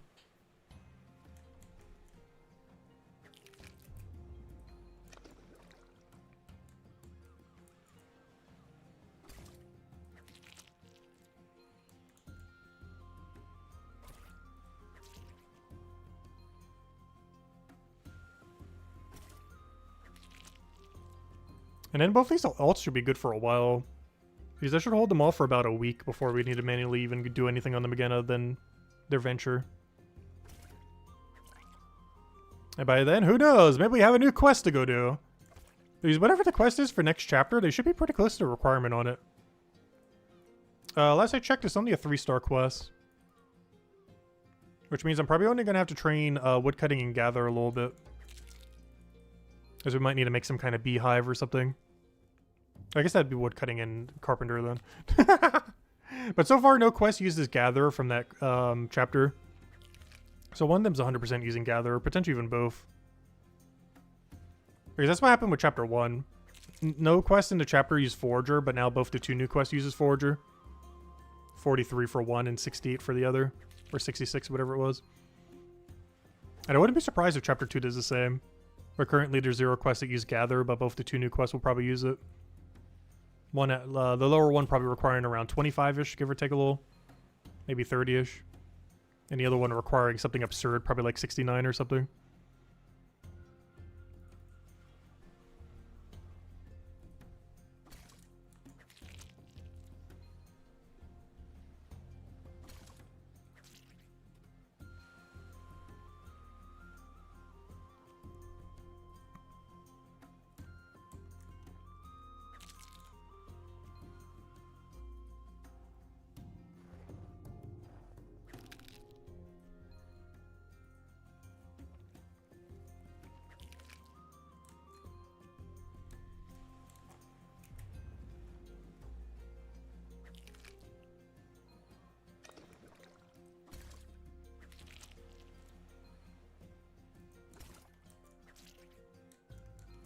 Yeah, 1.5 more to go. We're so close yet so far. Honestly, this didn't take as long as I thought it would. It took slightly under 3.5 hours by the end of it all, which is not that bad. And while this account did take the longest, it didn't take as much time as I thought it would. I was thinking it would take almost like 3 hours, but it took like 2 by the end. Roughly 2 hours. Still more than the other 2 combined. Which I knew going into it beforehand. But I was expecting it to take like a whole extra hour. Actually, it wasn't that bad. Of course, when I say 2 hours, it's accounting for the rest of the knowledge we still need as well. Still comes in around that time.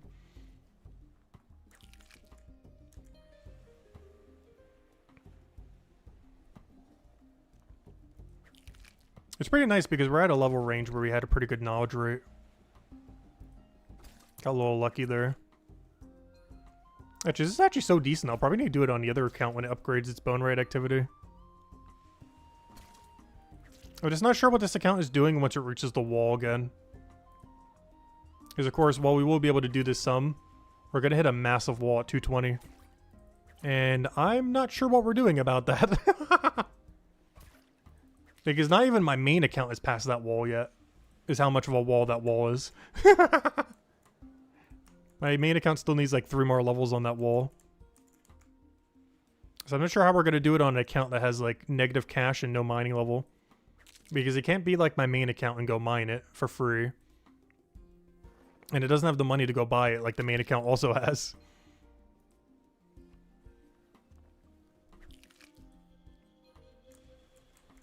So I'm not sure what we're doing about that. Because keeping it at the weaker passive is like 3 times less XP compared to the better one. With the upside being at least it profits. Like 8 silver an hour, I guess. I don't know, we'll see. But I really don't know what the game plan is at that point. Because there's no moneymaker to be able to afford it.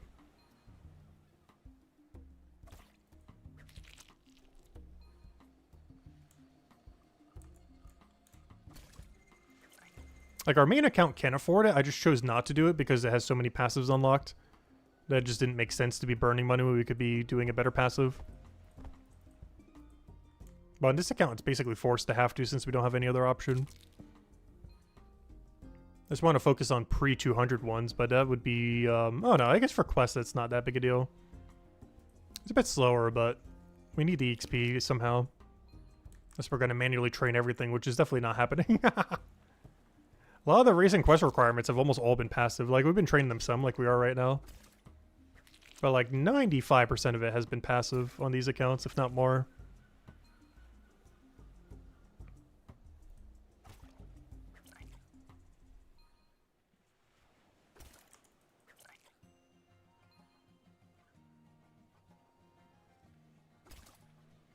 Alright, 2 more cycles, and we'll get our second to last point. I always need 1 more.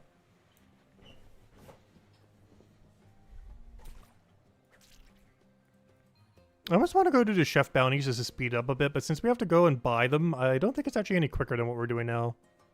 It's probably slower than just camping this until we get it. The time of walking all the way over there, buying everything we need. Making it to the locations to go turn them all in. I'm still going to be doing them, just not until we can fish them ourselves. At level 56 later down the line. Which at this point is just a few days away of just doing the venture.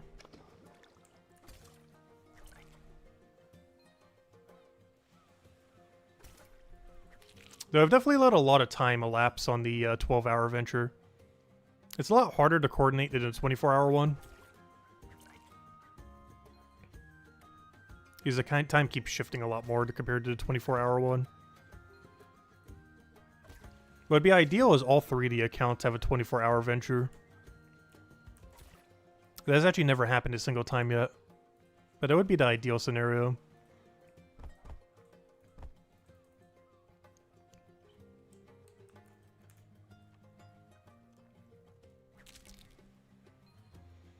Alright, I want to go test this with a big queue.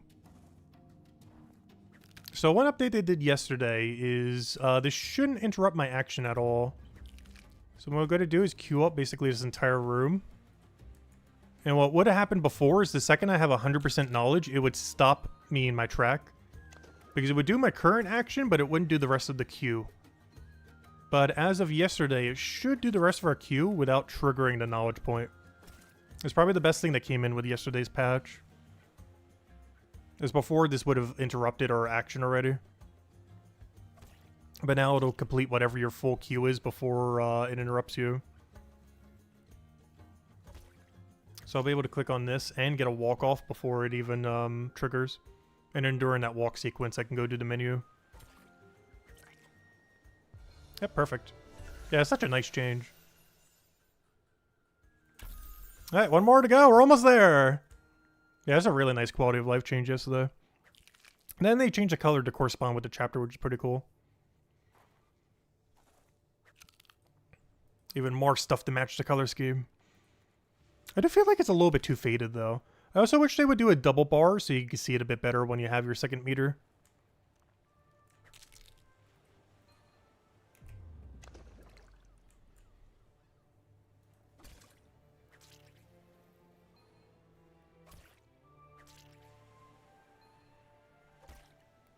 Like, you know, if you have like 120%, I wish it would have like the normal bar at 100%, but then have like a second bar over top going to 20% in like a slightly brighter color. Because when I read the patch notes, that's what I assumed they did. But then I messed around with it some. And it's like, oh wait, that's not what they did. It sure sounded like that's what they were doing, but it's not actually what they did. They mostly just color-coded it to every chapter. And made it so it's easier to see. Because before it was like a really light color on top of white, which was really hard to tell.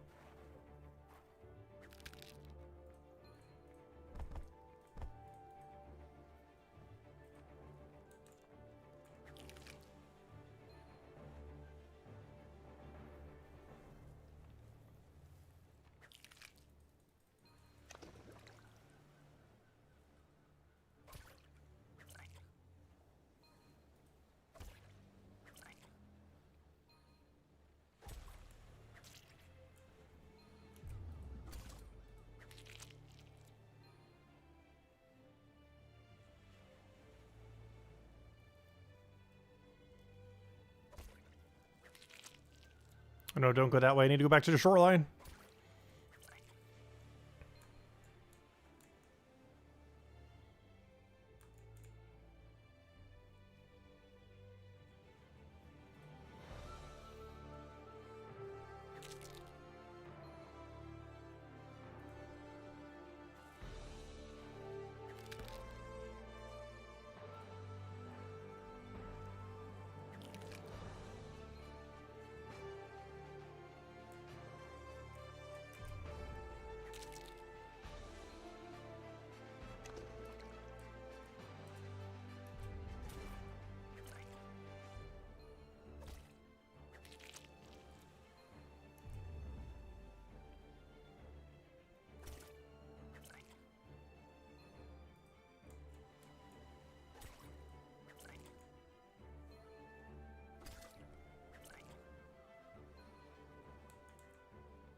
I just realized it probably looks like we're trying to train for the fisherman quest. That's not what we're doing though right now. We're trying to get the final 200 passive. Took forever to get 206 stonemason and 1 knowledge point away from getting the passive now. But I just realized if we were trying to train for the fisherman quest, this is exactly what we'd be doing to try to train for it. We'd be doing forge or fisher mix. We're in a really good level range to be doing forge or fisher mixes. Because 41 into 50 here is really good. And then 56 into 41 also works. And then you have 62 into 47. Yeah, they have really good double synergies around this level range. Fisher to Forager, that is. Which is a great way to go train for Fisherman quests. Even though that's not technically our goal right now. But this is the most effective way to go do it. Do this until we have Gennard. Then do basically this, but in the other room where we do 6 Gennard into 3 Limpets. And then switch over to Flounder plus Kelp. Not sure what's after that, though.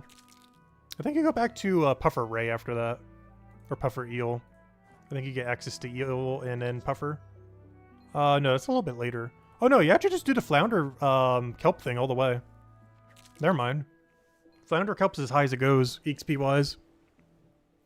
Because you don't get a particularly better method for fishing until 76.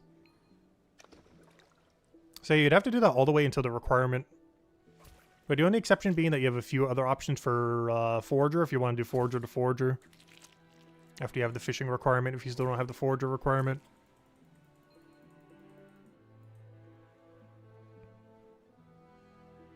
But otherwise, yeah, the Flounder to Kelp is the best you have until the quest is completed.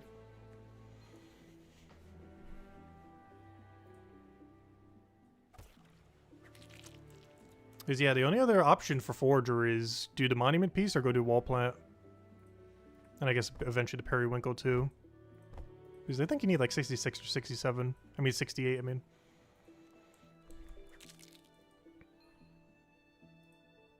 But no, if I was to do it on these accounts, I'd probably just Flounder Kelp the whole time. Unless I already have the fishing requirement. In which case we would just do whatever our highest forager thing is.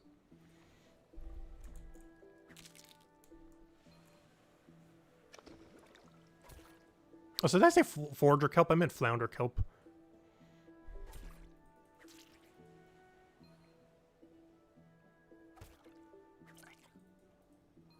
Yeah, Manta Ray Limpet into Grenard Limpet into Flounder Kelp and just do that until Fisherman quests. It's not too bad. Not sure how many hours that would take. This also depends where you're dumping your knowledge. Which of course on accounts like this is going like directly just into our passives only pretty much. Or in the case of this account also dumping EXP into Stonemason. This account is always going to be behind the Bone Raid account. The Bone Raid account's going to have like 500 by the time this account has like 350 at this rate.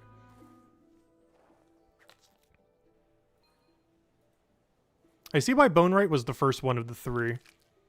Because at the beginning of the game, the first one to get 500 of the 3 production skills for chapter 3 was, of course, Bone Raid. And I knew the passives were good, but until I started doing it on the old accounts and experiencing how awful it is comparatively, I now fully understand why Bone Raid was the first one. Because gosh, is it so free compared to the other two. At least from a passive perspective. Every passive is just pure profit. And you get access to it at 200 instead of 206. Which makes it so you don't have to do that really awkward 6th level grind.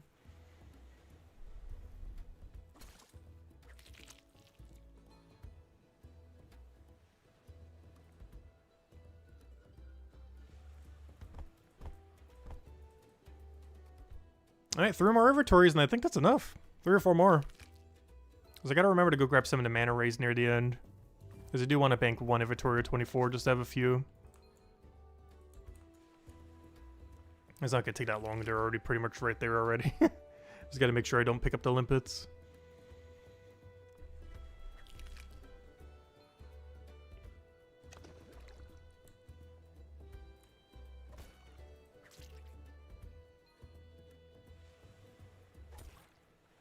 Actually, we can start doing that with these inventories. I could drop everything that isn't mana ray. And just keep the mana rays in my inventory. That way I don't have to pick up as much.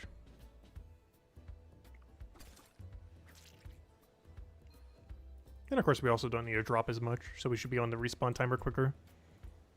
In case we're getting a bad mana ray cycle.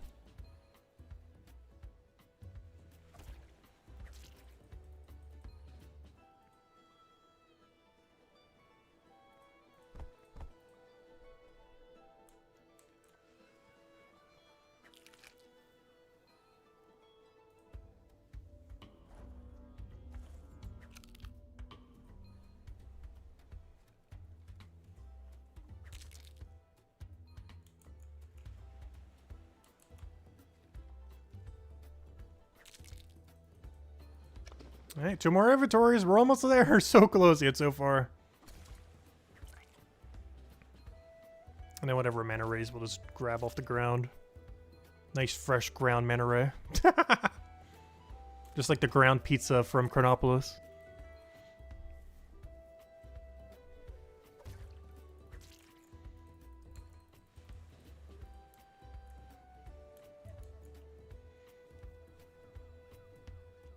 Stop moving. What's kind of crazy is that thing went all the way to the corner, but because of the way it moved, it was even further away than being in the corner. Because it dragged me to the corner. Well, it moved away from that corner.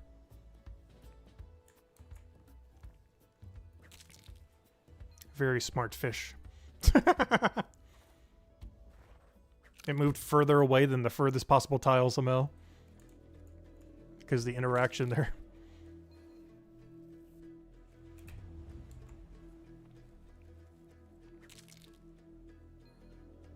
Yeah, at this point, I might as well just pick up my 6 mana rays. And not even bother with the ground ones. Because I'm going to need slightly more knowledge anyway, so I might as well just pick them up.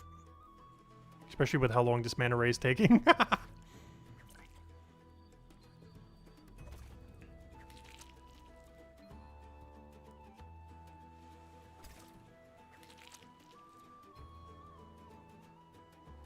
Because normally you can grab one of these, and if you really want to maximize on fishing, they should be respawned pretty much after you grab one or two. So I'm just going to grab one. And they should be respawned.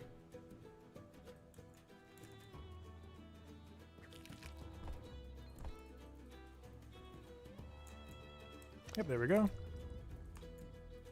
I would just queue all these up. Due to the update yesterday, it no longer cancels our action. So we can queue all these up without it getting in the way. And that is a full inventory of mana rays and everything we need. Perfect. Hey, objective complete. We officially have a 200 passive running on all 3 accounts. It only took 6.5 months. But we finally have a 200 plus passive on every account. Something you should probably do immediately, but we took forever and a half to go do. But there we go. Alright, let's go bank these. Actually, I'm gonna use a real bank. And then let's go to our passive. After all of our stonemason work, after over a month of chipping at it, quite literally, we are finally there. That's gonna be so satisfying once we get the first one. Honestly, I might even keep it there after it gets the reduced XP rate. There's just the money from it our account desperately needs to fill up its negative cash stack that it currently has. This will be for all of our mana ray contracts. And let's go over there. Objective complete. Now we'll go double check the level screen because I'm curious what we ended on. It's slightly less than 800 on both of them, but still pretty high.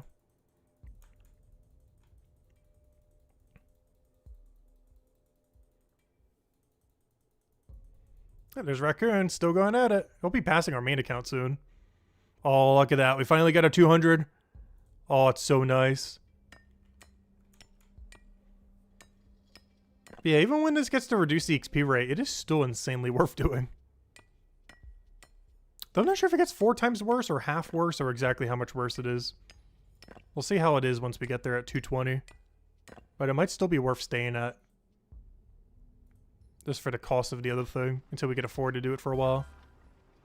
But yeah, 1.6k each, not bad. There we go. As long as that's at least 400, that is still worth doing, even at the reduced rate. Yeah, there we go. 4432, 787, and 796. And we finally have a 200 passive for all of them. We have 206 stonemason on that. We got 212 bone rate on this and a level. Nice. What's kind of weird is the level actually doesn't happen until after the thing. That was another thing that changed. But have him big in all the big old T-Rexes at 212, which is post 200 of course. And of course the main account, that's literally post 200 on everything. And what did we leave it at? I don't remember. Oh yeah, I think I have it making potions right now because we just unlocked that with all the potion stuff we were doing. Yeah, I'm doing that until midnight. And we're making 8% pots for our eventual AFKs in the next chapter. Perfect. Alright, well there we go. And this activity is a 267 passive. But there we go. Anyways, guys, yeah, next time we'll do a stream will probably be whenever they do more content. At this current rate, it seems like the next update will be in 2 weeks from now. Maybe next week, but probably 2 weeks from now, they should be adding a 3-star quest to Hope Forest. That it seems to be bee related in some way. It will likely have a gather requirement, so if you haven't gotten like 30-40 gather, might want to go do that. As well as like 30-40 in every skill in that chapter just in case. And if I had to guess, it is probably going to add a passive activity, or venture I mean. 1 to 2 quests are almost guaranteed going to do it, because there is currently 0 ventures in Hope Forest. It's the only chapter with 0 ventures. So either this venture or next, this quest or next quest is probably going to add a venture there. Is it going to add a new venture slot? I hope so. But it's probably going to add a new venture, if not a venture slot. But yeah, it currently is 0, so it's a decent reward space to go finally add one. But we'll have to wait and see. Because that's what happened with Chapter 3, except it had it at launch. Chapter 3 technically has 0 passives, but you unlock one from a quest. Hope Forest literally has 0, but hopefully one of these 2 quests will end up giving the unlock. And it might be the lower level one, it might be the higher level one. In the case of Mines of Matubin, it was the lower level one, so who knows, maybe it will be for Hope Forest as well. We'll find out. But yeah, we'll have to wait and see. But yeah, it's either next week or 2 weeks from now, realistically 2 weeks from now. They're also working on trading currently. They said sometime probably late June, but that means probably sometime late summer. It was originally supposed to be on launch day. We're 6.5 months later. But we'll see if they eventually add it. I'm still not sure if I'm going to enable trading or not, though. I feel like every single month it's like, oh yeah, I'm definitely enabling, not enabling trading. Then the next month it's like, oh, I'm definitely enabling trading. And honestly, I'm leaning towards the not enabling trading with most recent stuff they've been mentioning on it. So, I don't know. We'll find out by then. Anyways, guys, I hope you all have a wonderful week. And, yeah, I'll catch you guys later. Goodbye, everyone. And thanks for watching.